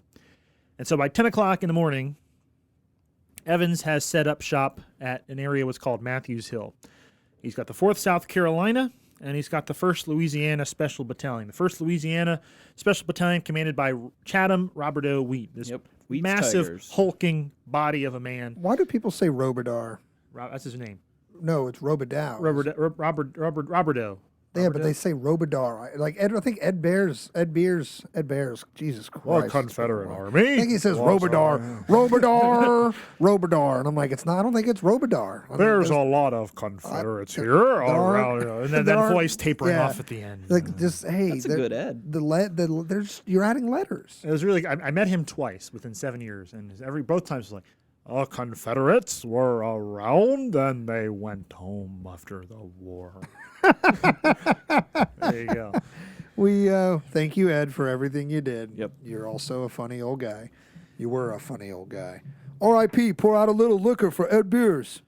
So, do we keep things hip hop? You know that we keep things street on the History Things podcast. Dear Lord. Everybody knows this about us. Mm-hmm. Matt, stop flashing gang signs. It's making me very uncomfortable right now. So, all right. So, Special Battalion. So they've shifted to cover. Again, now they're facing northbound. Evans doesn't have a lot of men, but the Confederate MO at this point is buying time. Approaching him is the front of this 15,000-man column, and primarily it is the division of David Hunter, and at the front of that is the brigade commanded by Ambrose Everett Burnside. And Burnside has 2 Rhode Island regiments and a New York regiment and New Hampshire men and a whole bunch of people behind him, but largely let's focus on those Rhode Islanders. Riding alongside Burnside, attached to him as a volunteer aide, is the governor of the great state of Rhode Island, Sprague. Mm-hmm. So talk about that. It's Sprague's men. He's outfitted them. He's paid for them. Why not command them? And so the governor is at the front with his men on July 21st. John Slocum's 2nd Rhode Island Infantry begins to arrive onto the field, deploys into a line, and they're fired upon by skirmishers, and there the battle kicks off, as one Rhode Islander writes, about 10 minutes after 10 on the morning of July 21st, 1861. It's going to take time for this column of men to fan out. The 2nd Rhode Island begins to advance, and so for about 45 minutes up on Matthews Hill, you have the 2nd Rhode Island Infantry against Evans's demi-brigade Louisianians and South Carolinians. The Rhode Islanders say that they're alone for 45 minutes. So talk about this rude awakening in combat where they're alone on this hill for 45 minutes, dueling it out for the first time. The reality of war is kicking in for these guys. As one of those Rhode Islanders says, that the Johnnies welcomed us with open arms and refreshments galore, and that one of them passed me a peppermint drop in the shape of a bullet that was filled with cayenne pepper. So there's how he describes his first example in combat. In this scuffle, John Slocum, the commander of the 2nd Rhode Island, is going to be mortally wounded, as well as 32-year-old Major Sullivan Ballou. So command of the regiment is going to go to a lieutenant colonel named Frank Wheaton. Ooh, Frank Wheaton. Not a lot of people in this area realize that Frank Wheaton has strong connections to the DMV area, that is the District of Columbia, Maryland, and Virginia area. And mainly it's the Maryland area because folks that don't know, Wheaton, Maryland is named after this guy. Oh. Yeah, so I'm not really sure what the connection is, if his camp was there or whatnot, but unequivocally, Wheaton, Maryland is named after this dude. And I bought my first guitar from there, so I got a small, soft spot in my heart for Wheaton. But other than that, no thanks, Wheaton. Your mall sucks. Wow. Listen, I was a mall rat in the age of being a mall rat, back when mall rats were A thing. and cool in a movie, but Wheaton Mall was one of the ones, if you wanted to get stabbed, you would go to that one. They won't go there. Yeah, don't go there now, or ever. Or ever. So, but anyway, shout out to Wheaton, Maryland. You've got connections to the Civil War that you probably didn't even know about. Anyway, sorry to derail that. So, all right, so Frank Wheaton's in, right? Sullivan Right. Ballew's dead. Yeah, not yet. Not He'll yet, die in a sorry. couple days. Yeah. Sorry, that was a little spoiler alert. The guy that wrote the pretty letter is hurt very badly right now. So, Second Rhode Island is dueling with the Confederates for a bit. The Louisianians charge up the hill, because why not? And they get to within 20 or 30 yards of the Second Rhode Island. But at this time, also, the Rhode Islanders have a company of artillery attached to them that arrives onto the field under a guy named Reynolds, not John Reynolds, but another Reynolds. And so you've got the Rhode Island artillery and the Second Rhode Island. Up comes the Wheat's men. They get within 20 yards and are blown to smithereens. And so Wheat's men are forced back. And this is going to shock the Louisianians because some of them will go to their place where they were. But if you picture that here's the hill, and there's a road just to the side of it called Sudley Road. And on the far side of that, it's called Dogan Ridge. And there's a whole bunch of hay bales in that field. And so some of Wheat's men thinking, let's get around the right flank of the Union position, go to hide behind those hay bales. So Wheat now has his command scattered on both sides of the road. So he's got to go back and forth and back and forth. He's a 6-foot guy. He weighs a lot of pounds. He makes a huge target, and he's on a horse.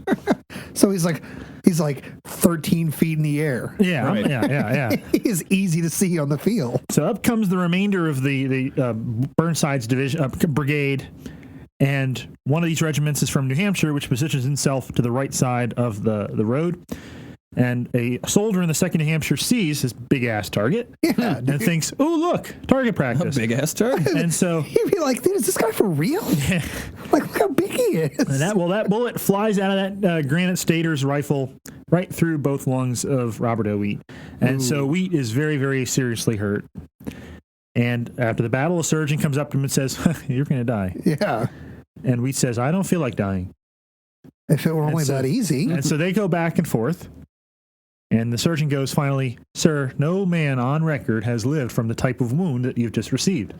And so Wheat is like, Watch me. I'll be first. Yeah. Watch me. And surprise, it worked. I mean, he dies later on of wounds at a battle of Gaines's Mill next year, but a little bit of lightheartedness in this first major. Wait, the man heals up enough to return to fight? Oh yeah, he fights in the Shenandoah Valley under Jackson, Front Royal, a whole bunch of. He's pretty active. I mean, it's all that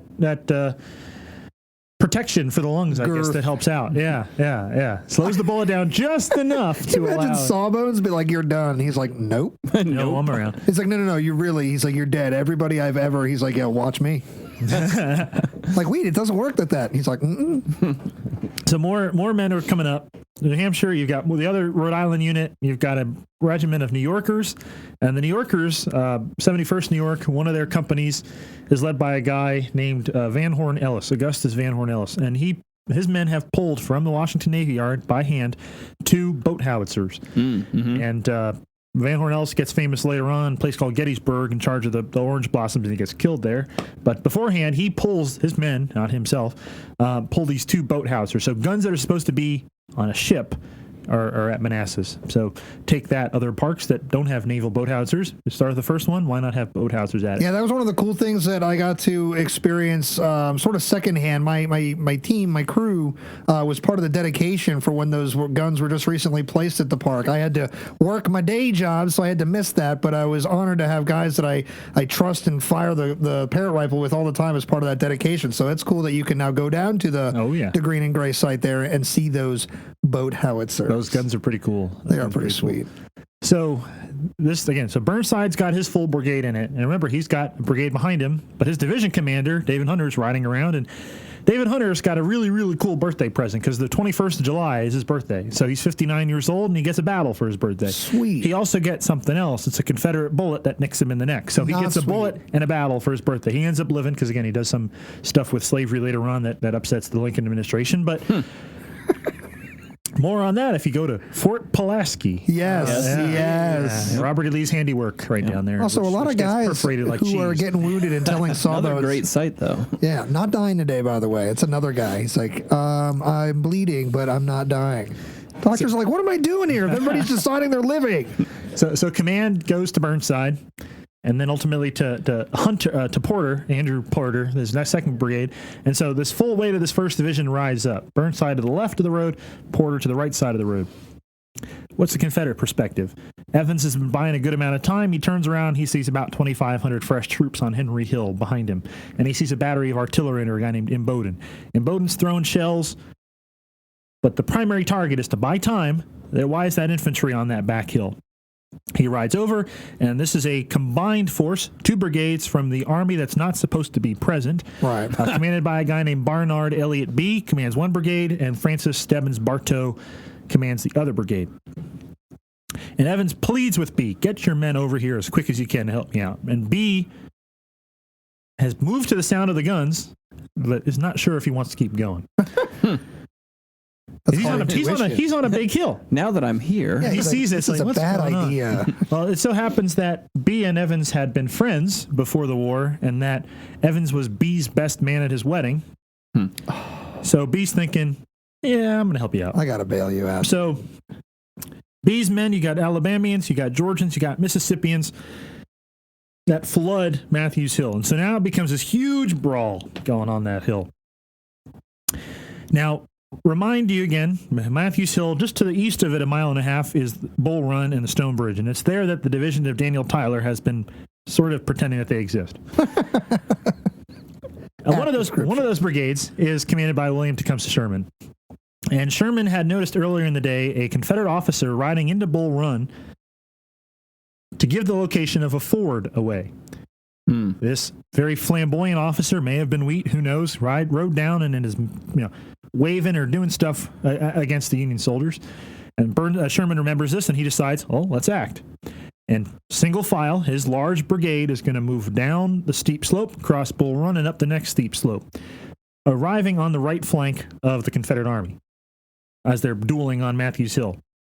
The Confederates, though, have attempted to get around the end of the Union line, and it's at this point that Burnside's going to turn. This is all volunteers except 1 unit. It's the United States Regular Army. And he turns to Major George Sykes and says, Sykes, I need your men right now. And so these regulars go in, and everybody's thinking they're going to know how to fight. And they get into position, and the bullets go flying harmlessly over the heads of the Confederates. So you got to think, you're a volunteer, there's the regular army, and they are missing badly. But they finally get their target practice right. From the front, now you've got Sherman from the right side, and that's going to slowly force the Confederates off the hill. And so after about 1.5 hours, the Matthews Hill fighting is over. There's going to be some attempt to keep the pressure going, but it's going to be slowed as the Confederates retreat up of Henry Hill. Irvin McDowell arrives on the field, supposedly after having had a full watermelon the night before. Yeah. A full watermelon. I was wondering what you were getting at with the watermelon. Listen to it, dude. Not just the fact that he did it, but he ate the whole thing. I'm a fan of watermelon, but I like my stomach. The man is, dude, I gotta feel terrible. So Sherman, real quick before we continue, Yeah. in this fighting, Sherman's got a couple of the more famous, single units fighting with him. He's got the Second Wisconsin. The second Wisconsin's there. He's got the 69th. Highlanders Yep, and yep, the 79th and New the York, 69th New York. and the Irish are there. Yep. And I think Corcoran is in charge. Corcoran is in charge at that moment. All the songs are about Corcoran, but he's only a cup of coffee in the war. Well, and as his men come moving, their lieutenant colonel, a guy named Haggerty, ends up getting killed out there. Right. So, and each of his regiments, we'll get into this when we get to Henry Hill, but each of his regiments are wearing different uniforms. Second Wisconsin's wearing gray, the Highlanders are in freaking kilts, and the 69th New York is sun's out, guns out, are going into this battle shirtless. They have a bunch of really cool. So I mean, we can do this right now. Because there's no real focus in the overall story. One of the big confusions on the field is that there's over 200 different combinations of uniforms between blue and gray. I love the 69th New York's uniforms here because a lot of them are wearing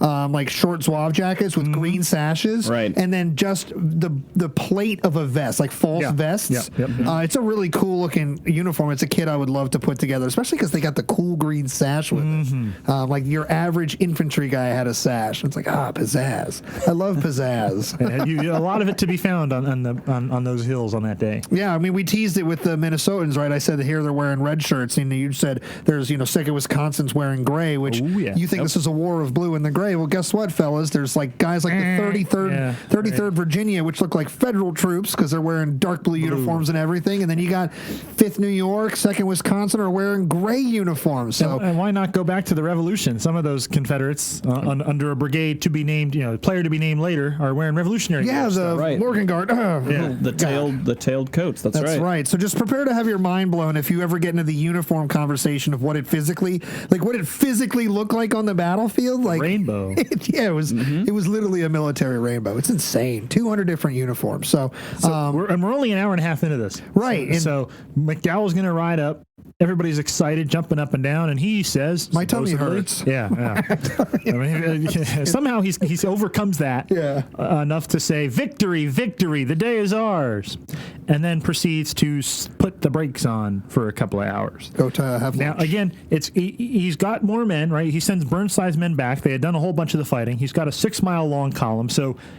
Not to say it's a bad thing to stop, but he needed to, if you think about it in one way, because he's got a long, stretched-out column. He's got men crossing at Farm Ford where Sherman was. He's got to figure out what to do. It's the first time for everything. But on the downside, what's going on in front of him is that Beauregard and Joe Johnston are arriving onto the field to take command and figure out what to do next. Now, remember, these are 2 armies the Confederates bring. Once they piece together what's going on, they have to have an awkward conversation. Who's in charge? Right. Now, Beauregard been there longer, but Joe Johnston outranked him. So Beauregard's thinking, you outranked me, but I want all the credit. So he goes to Johnston and says, there's no place for you here. You're the commanding general. Get as far away from here as possible. Bring up the reinforcements. I'll take over on the field.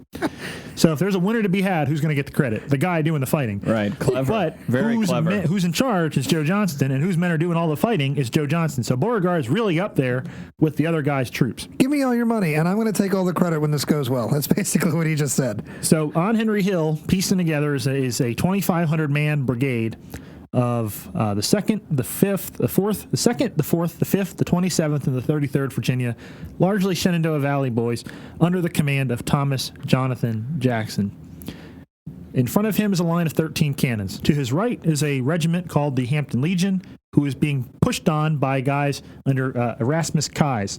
One of the best chances for the United States Army to win, because the right end of Jackson's line starts to cave in a little bit. But you can't say that. You cannot speak poorly of Stonewall Jackson. It's illegal in Civil War. He's not Stonewall. He's not Stonewall yet. But guys, all right, look. I mean, we're talking minutes and at this point, but in reality, I'm making a joke. You can talk as much shit about somebody as you want if they deserve it, and that's one of the common things about the myth of Thomas Jonathan Jackson and his just infallibility on the battlefield. Sure. Here's another moment, right? We did this at Fredericksburg, right? It's his line that gets punched through and almost turns that into a completely different fight. Thanks to George Meade. Yeah, aside from the fact that he basically gets himself killed at Chancellorsville, here we are at First Manassas, and his line's getting rolled a little bit. So, like, guys, when you get into the legend, it's a legend at the end of the day. In reality, he was a man. He was very good on the battlefield, but he also made mistakes, had things go against him, and that's, as a student of history, we got to stop putting these guys on the hero worship and just focus on who they were as commanders and as men and things like that. And Jackson was, in my personal opinion, a very good commander and a flawed commander. And here we go. Mistakes are being made. Is happening. It's a war. Yeah. But Keyes' men don't keep up the pressure, so he pulls back. So let's talk in big numbers. 10 to 12, there's a whole bunch of shooting. Right. 12 to 2, not much. Finally, Irvin McDowell decides to advance onto a hillside with only cannons. He's never been there yet. He's not going to put infantry up there to establish some type of beachhead or whatever.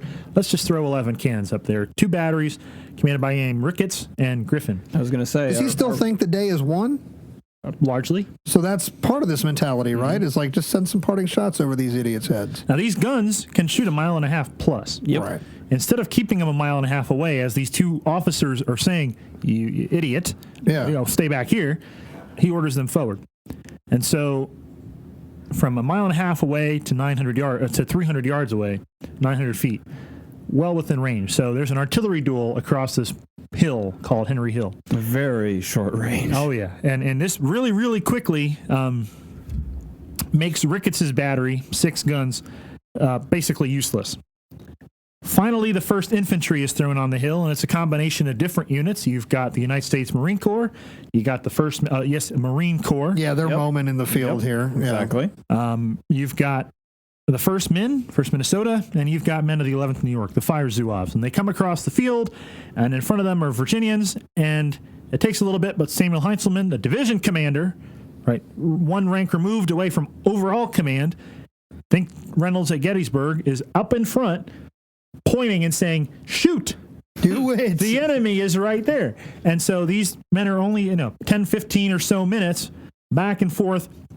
The New Yorkers are forced back, and riding up at just the right time is a whole bunch of cavalry that wasn't supposed to be there, commanded by James Ewell Brown Stewart.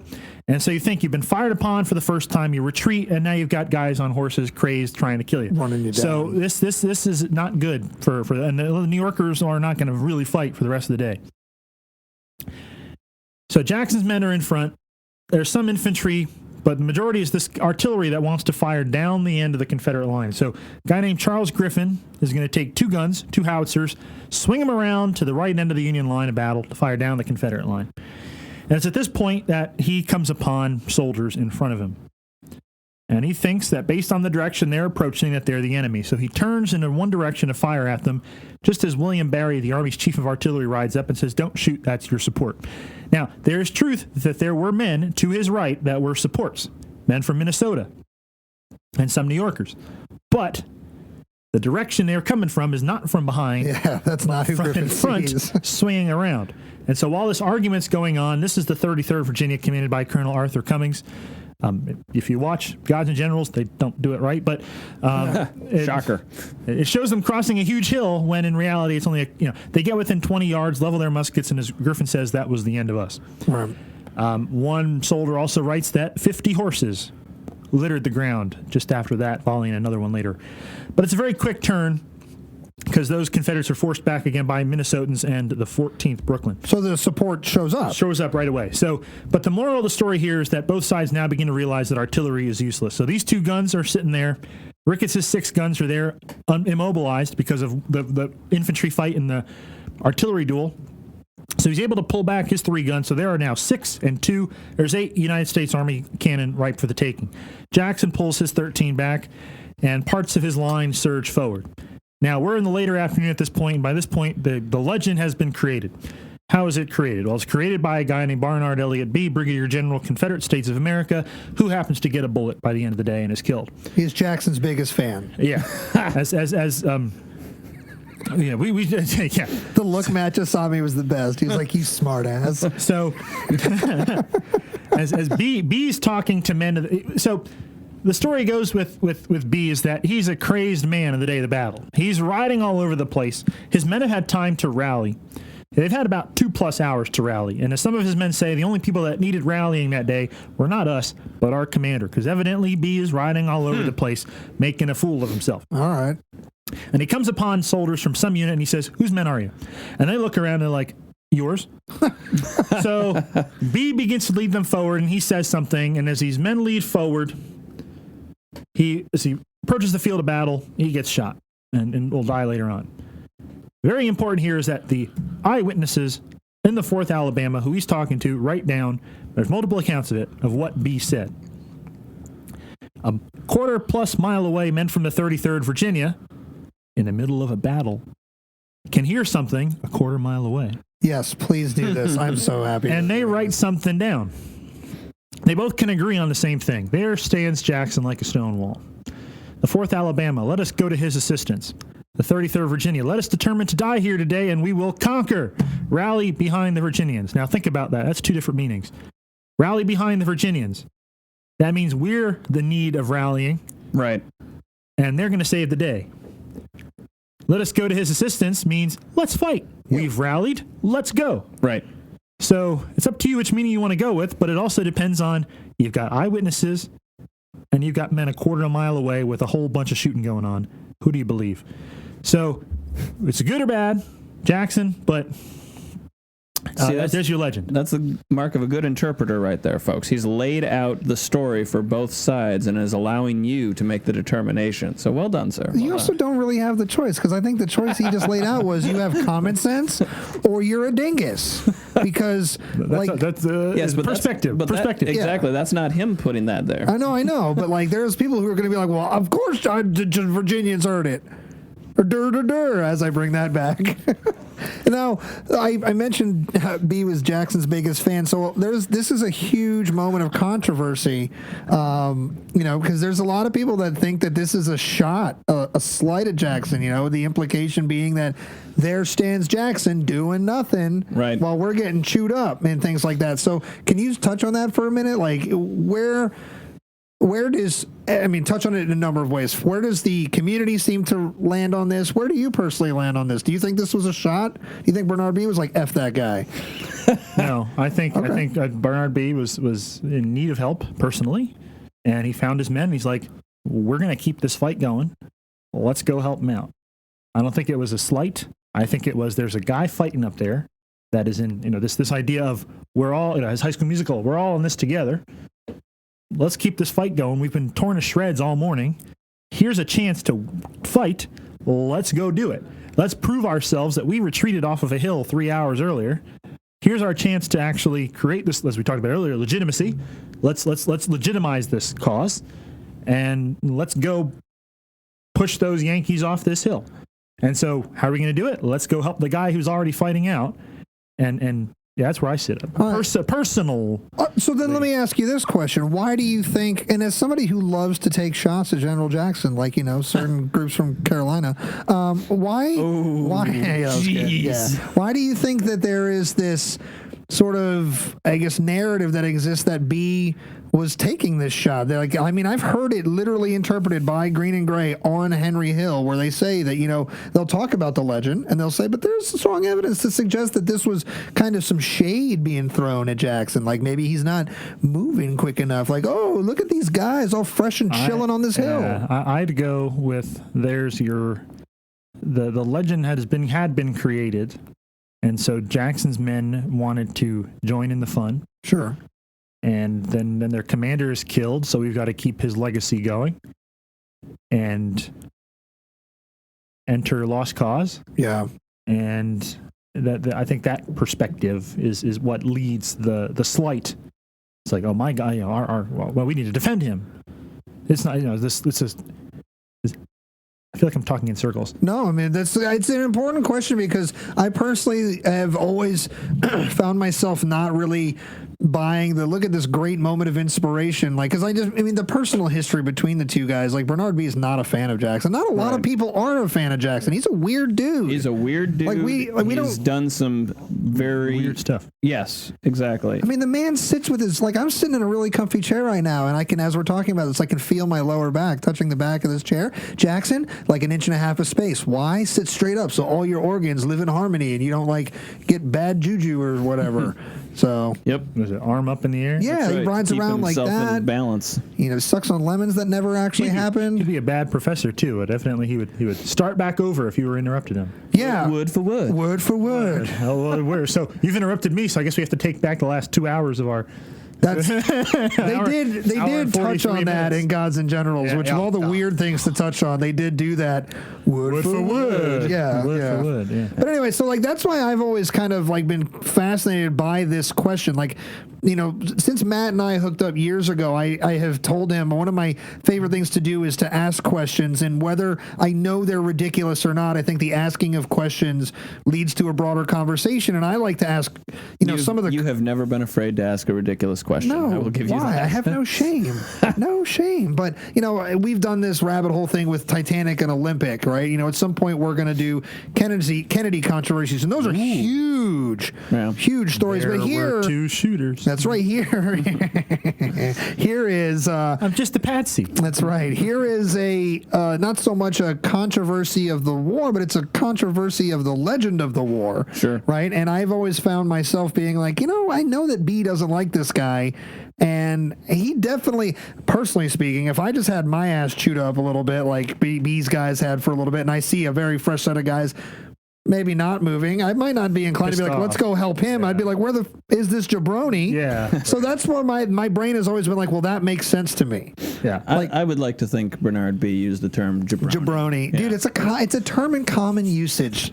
Abraham Lincoln was like, well, let's go end this jabroni rebellion. Fact. All you jabronis won't join me with the emancipation. Screw you. I'm going with the sewer. He said it. And then he stone cold stunnered Hannibal Hamlin, the 8th wheel. You're getting out of my administration. For the sake of it. Hannibal Hamlin doesn't get the credit he deserves. He was an abolitionist, damn it. He's the man, honestly. We'll go down the abolition. Jesus, I can't speak today. The abolition. You say you want an abolition? Yeah, God, I don't know. My brain just was like not working, but that's why I always I like look to forward take to listening to this in a few months when it's. Yeah, I always like to take this moment to focus on this legend because it's one of the biggest legends of the war. I mean, Thomas Jonathan Jackson, Stonewall Jackson, almost becomes bigger than Robert E. Lee, yeah. And this moment is a moment I like to focus on. So from your perspective, from your perspective, he's definitely. I'm on the go. Let's go to his assistance as opposed to the F this guy. Let us turn. Yeah.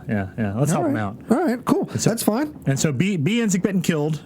There's one martyr. So we'll never know what he really meant. Yeah. So the Confederacy comes around B as one martyr, but then they also come around Francis Bartow as a second martyr. So there's your legitimacy created through 2 martyrs in the first battle. But going back, you've got Ricketts's battery has been utterly incapacitated. Ricketts gets seriously wounded. Mm-hmm. And so Jackson's men cross the field. Some regiments do. They're able to establish a foothold around Ricketts's guns. And throughout the rest of the day, there will be attempts by Union soldiers to retake unsupported, uncoordinated attacks up that hill. You've got a guy named Fisher with the 6th North Carolina who retakes, or as he says it, takes those 2 cannons, except they had already been taken earlier. He retakes it, crosses further, and this guy Fisher is going to get killed. And if you ever go to North Carolina, Fort Fisher off the coast, protecting Wilmington is named for that. Sherman attempts to charge up the hill a couple of times. I'm going to breeze through the ending of this battle because the importance of it we'll touch on in a second. Sure. But largely, once Jackson's men cross that field and establish a foothold, it's game over for McDowell's army. He does try one more time to get around the end of the Confederate army. His last brigade that has been walking for time immemorial. Oliver Otis Howard's brigade of Mainers and Vermonters have finally arrived, and he throws them on a place called Chin Ridge to swing around the left end of the Confederate army and push it off. All day long, it's important to remember that Confederates have been arriving by trains. And one of those brigades that arrives is the brigade of Arnold Elzey, men of Maryland and a couple other states. One brigade from Johnson's army doesn't arrive, and that's commanded by a guy named Edmund Kirby Smith, who gets famous later on. But Smith is like, screw my guys, I'm hopping on a train, and I'm getting there. So he leaves his brigade in the dust, hops on a train, and makes his way to Manassas Junction, finds Elzey, and is like, you see this star? Yeah, I'm in charge. Yeah, so he takes over. Flex. And as his men begin arriving on the field, Smith goes down with a wound, and so Elzey gets full command of his brigade back again. So selfishness, maybe, gets you problems. But they arrive, and the story, it's no good for Howard. Late, tired, hot. His men scattered to the 4 winds. The United States Army retreats. George Sykes's regulars evidently form a square. Mm-hmm. As move against cavalry while he's fighting against infantry. Wait, the square shows up on this battlefield? It absolutely does. Yep. As they're retreating, they're falling back. And it's a actual legitimate retreat. It's organized. They're retreating. They're able to do it. They arrive in Centerville. There's a whole bunch of spectators and politicians that have come out to watch the battle that are miles away. They can't see a darn thing. Wait, can you say that again? This was an organized retreat? Up to this point. Yep. Right. And then they arrive at Cub Run, as the Confederates catch up, and think about this. You have a Confederate artillery battery that arrives, sees a whole bunch of congested men around a bridge and thinks, this is the best damn gift I've ever gotten. Puts a cannon up, throws a shell at the bridge just as a wagon is going over it, overturns the wagon, and now your only easy way across a creek with the Confederates, your enemy, breathing down your neck Is bottlenecked. and you've got to get the hell over that. And so organization turns to rout. And so by that evening, McDowell's army is in full-blown retreat. You've got that division under Dixon Miles and Runyon that are there in reserve are trying to stymie this, hold them up. It takes a couple of days for these men to start retreating back into Washington. The townspeople, city dwellers of D.C. are like, what's going on? There's all this upsetness. But the big picture of this battle is a resounding Confederate victory. Jefferson Davis has arrived late to the fun. He took a train up there, and he spots Jackson, sees him. Jackson had been wounded earlier in the day. He took a bullet to the finger. Right. One doctor tells him, sir, we're going to have to amputate it. Now, I like second opinions just as much as the next person, and so did Jackson. That doctor turns around. He goes to find another doctor, a guy named Hunter McGuire. Yep. Who becomes his Corps' medical director. Yep. Tells him, no need to amputate. He's like, thank God. Good. Just hold your hand in the air. Yeah. So just as that's happening, here's this retinue of guys walking by, and Hunter's like, that's Jefferson Davis. And so I'm going to do that again. That's Jefferson Davis. That's the Confederate president. Yeah. So I didn't know if that was loud enough the first time. Jackson goes after him and says, sir, give me 10 to 15,000 men and I'll take Washington, D.C. tomorrow. Now, the Union Army sure as hell is in full-blown retreat en route. But this is amateur hour. Confederates, even in victory, need to take a break. Yeah, right. Everybody needs to take a break after this fight. Yeah. It's a 10-hour bloodbath during which 900 Americans are dead. 4,000+ men are wounded and captured. This is 5,000 people killed, wounded, captured, missing in 10 to 11 hours. Yeah. 900 dead in one day. Yeah, we're not used to these numbers. You go to the Spanish-American War, there's 300 dead in 5 months. Yeah, we're not ready for this yet. That's months. So to what this all means, I guess, is a great way to segue. Unless, do you want anything on the battle? Yeah. So before we jump into sort of the aftermath and sort of how the consequences, the effects, and all this, and where the rest of the story goes as far as the American Civil War, I wanted just to focus on a couple things. So when McDowell initially respawns or sends guns to Henry Hill, I guess I asked earlier, is he doing this and the fight's over? Is he still thinking we're victorious and all that? Is it just straight reaction mode at that point? There's, aside from the last attempt to get around the line, but like with everything relating to what's happening on Henry Hill, is it just react at that point, or is he actively trying to outgame Jackson? Like, I know the move. It's a lot of reaction. I mean, by that point, he's just. It just seems like Band-Aid until hopefully we stop the bleeding. Unsupported, uncoordinated. Yeah. It's just, he thought he could do it. The best move, I think, happens with Griffin's guns, aside from the blunder about who's the support and who's not. But those guns.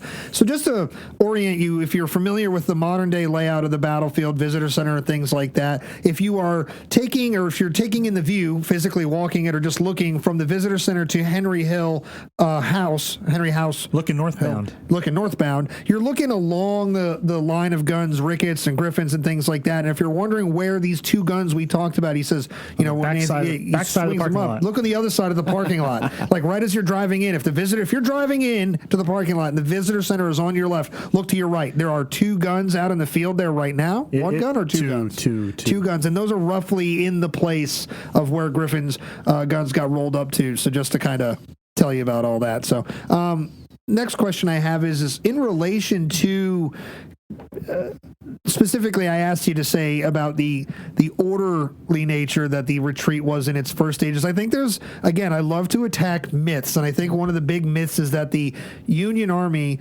ran off the field from Henry Hill. Like it was Jackson nipping at their heels and scared them to death. And that is important to me because I cannot stand some of the way that like some of these legends have for generations just grown into these physical manifestations like Jackson's Superman monument. Right. Like Buff Man out there, him and his horse skipping leg day, but just hitting those free weights.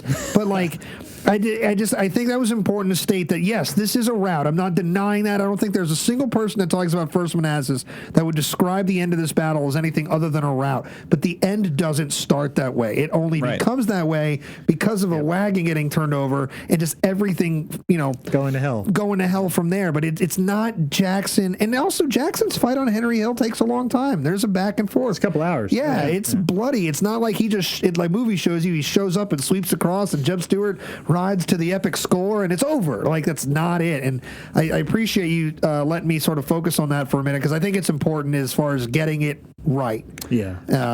I like that you touched on the civilians being present too, because I know that in my years of working with the American Civil War, people were like, oh, there were people watching at First Bull Run or First Manassas. Like, yep. This is like the biggest show anybody's ever seen. Time for a tailgate. Yep.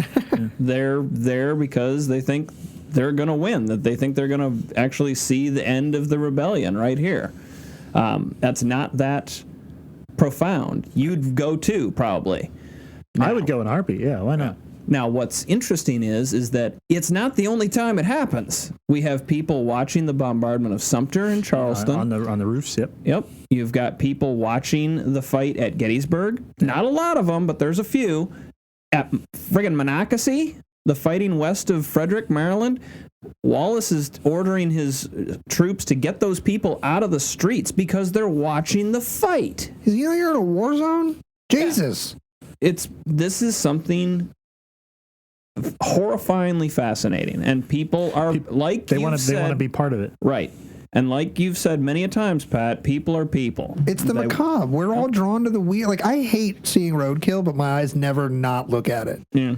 Like, and it's that dark primitive thing. Like, I study warfare, and I've never been in warfare, so I don't understand it from the first person perspective. But a lifetime of studying this now, I know that this is gross stuff. Right. And I've known this for decades now. But we watched Thou Shalt Not Grow Old, and they give you some really good visuals of what this war looks like. And I'm like, gross, can't stop watching. Gross, can't stop watching. Like, every cutscene.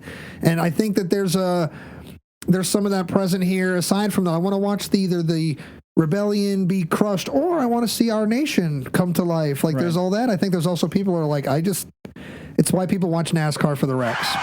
They're making another left turn. They just want to see the absurd. Right. And that's kind of what it is. It's like watching fights in hockey. And it changes. It changes for them because the absurd starts to retreat right through their little picnics. And they're like, oh crap, the fourth wall has been broken. Yeah, and now the war is coming over my blanket. This is getting real. Yeah. So, all right. So let's get into some aftermath. So Jefferson Davis is on site. Yes, he is. He shows up late. Yeah, he shows up late, but he's on site. So, we are 160 years removed, aware of everybody's sort of whipped and needs to take a break. Jackson thinks he's got enough gusto to do this tomorrow. Yeah. Jefferson Davis, Irvin, McDowell, Abraham Lincoln, are other leaders involved in this conflict sort of like, okay, take a breath, or other people like, let's keep this going right now? Like, what's the aftermath like? I mean, they pull back and have to lick their wounds a bit. Abraham Lincoln, his cabinet realized that this isn't going to be a one and done. The politicians, the press are like, this isn't going to be a one and done. Let's lick our wounds, figure out what to do next. On the federal government side, that what to do next means let's establish a legitimate army. Let's take our time. Let's supply. Let's get these logistics going. In big picture, what that looks like is, one, Robert Patterson's commission is allowed to expire and it's not re-upped. Right. Ooh. And two, it means one MC is replaced by another MC. That being not is he a son of Ohio? He did a lot with Ohio's war effort. I think is it one son of Ohio to another son of Ohio? No, I think he's from New Jersey. Exactly. He's living in Ohio at this point. Well, so it's from McDowell he's actually to from Pennsylvania. McClellan. So Pennsylvania. Is he from Pennsylvania? His father is a doctor in Pennsylvania. He's buried in Philadelphia? He becomes my native state's governor. Exactly. I know that. Yeah. Oh, it can't be the president. Well, I'll be the governor. The governor of New Jersey. Yeah. Same thing. Yeah. The Garden State, where there's no gardens. So that's what that looks like. It's going to take time to piece together an army. On the Confederate side, it's let's stay north. Let's maintain this presence. Let's maintain this posture. Again, the best way to defend Richmond is to stay north of it. And so Joe Johnston keeps that line in the Manassas area. That army's going to remain there until March. When it then pulls back closer to home to protect Richmond, you got to do it better closer to the capital as opposed to further north of it. But that's also meant because McClellan's coming. McClellan's heading that way. And so, but big picture, the Battle of First Manassas shows this nation that war is real and that it's not going to be a one battle to, one ring to rule them all. It's not going to be one battle to determine the fate of the Union. And by the time war returns to Manassas and the old Bull Run battlefield 13 months later, both sides are better at their jobs. They're better at killing. And the first battle is famous because it is first, but that second battle really determines the nature of the war and the direction of the war for the next 2+ years. Well, we're going to have you back to talk about the second battle in a little bit here. So, from at least the American perspective, is this battle the beginning of the end of romantic warfare? Oh, yeah.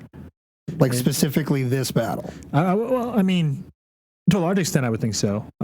Because again, before the battle, you've got people saying, I'm going to whip the Yankees, or I'm going to whip the Reds. I'm going to whip the Reds. Yeah, it's like, oh, this is it. Woohoo! People coming out to watch it, and then they realize, as one Rhode Islander said, he talks about men's heads getting blown off next to him, left and right. Yeah, it's like that's not. And one Georgia soldier wrote home saying that I felt like I was I didn't sign up to be here.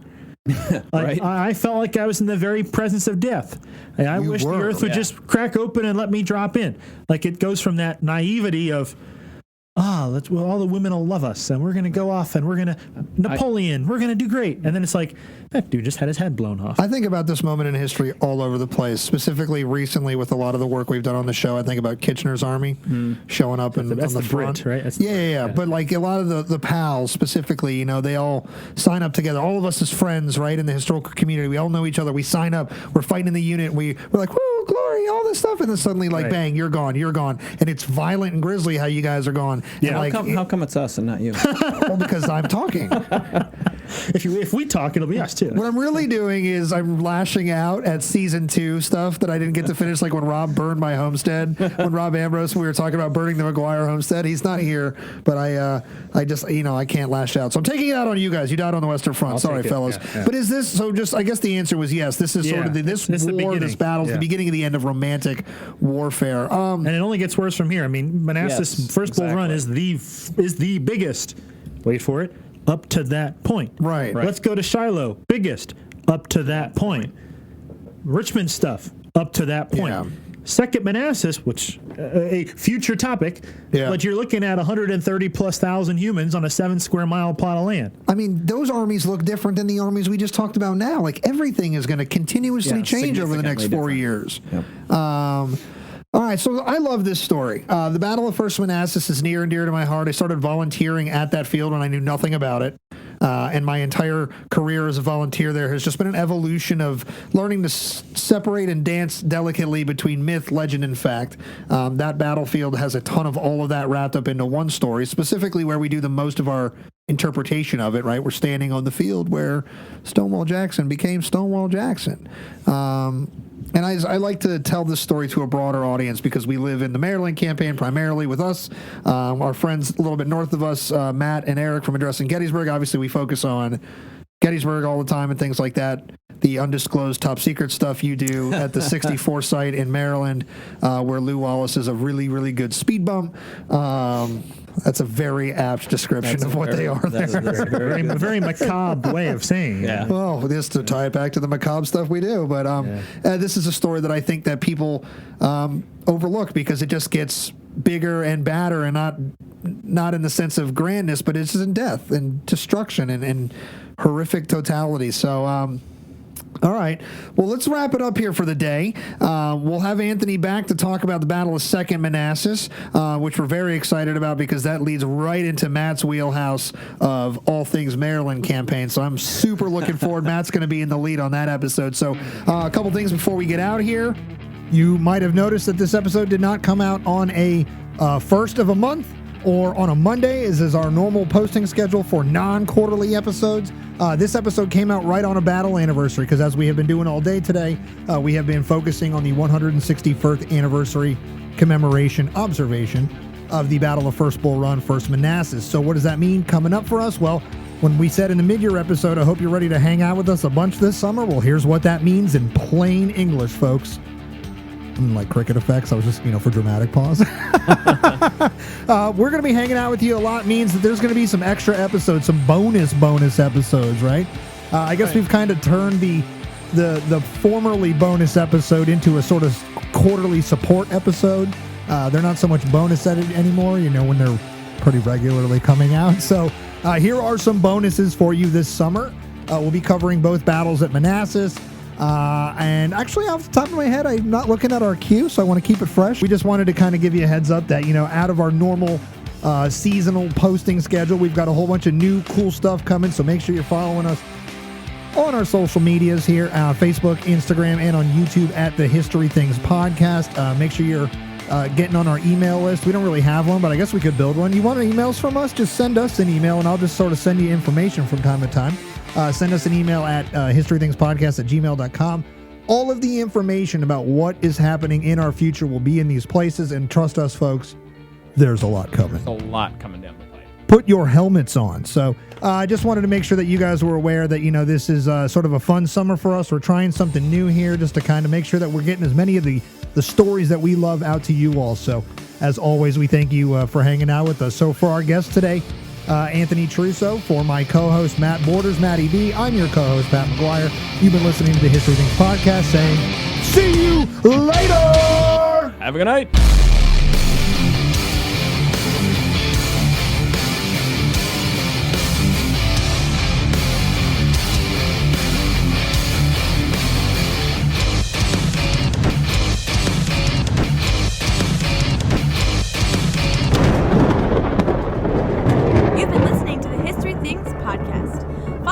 On Facebook and Instagram at the History Things Podcast for all the latest news and exclusives.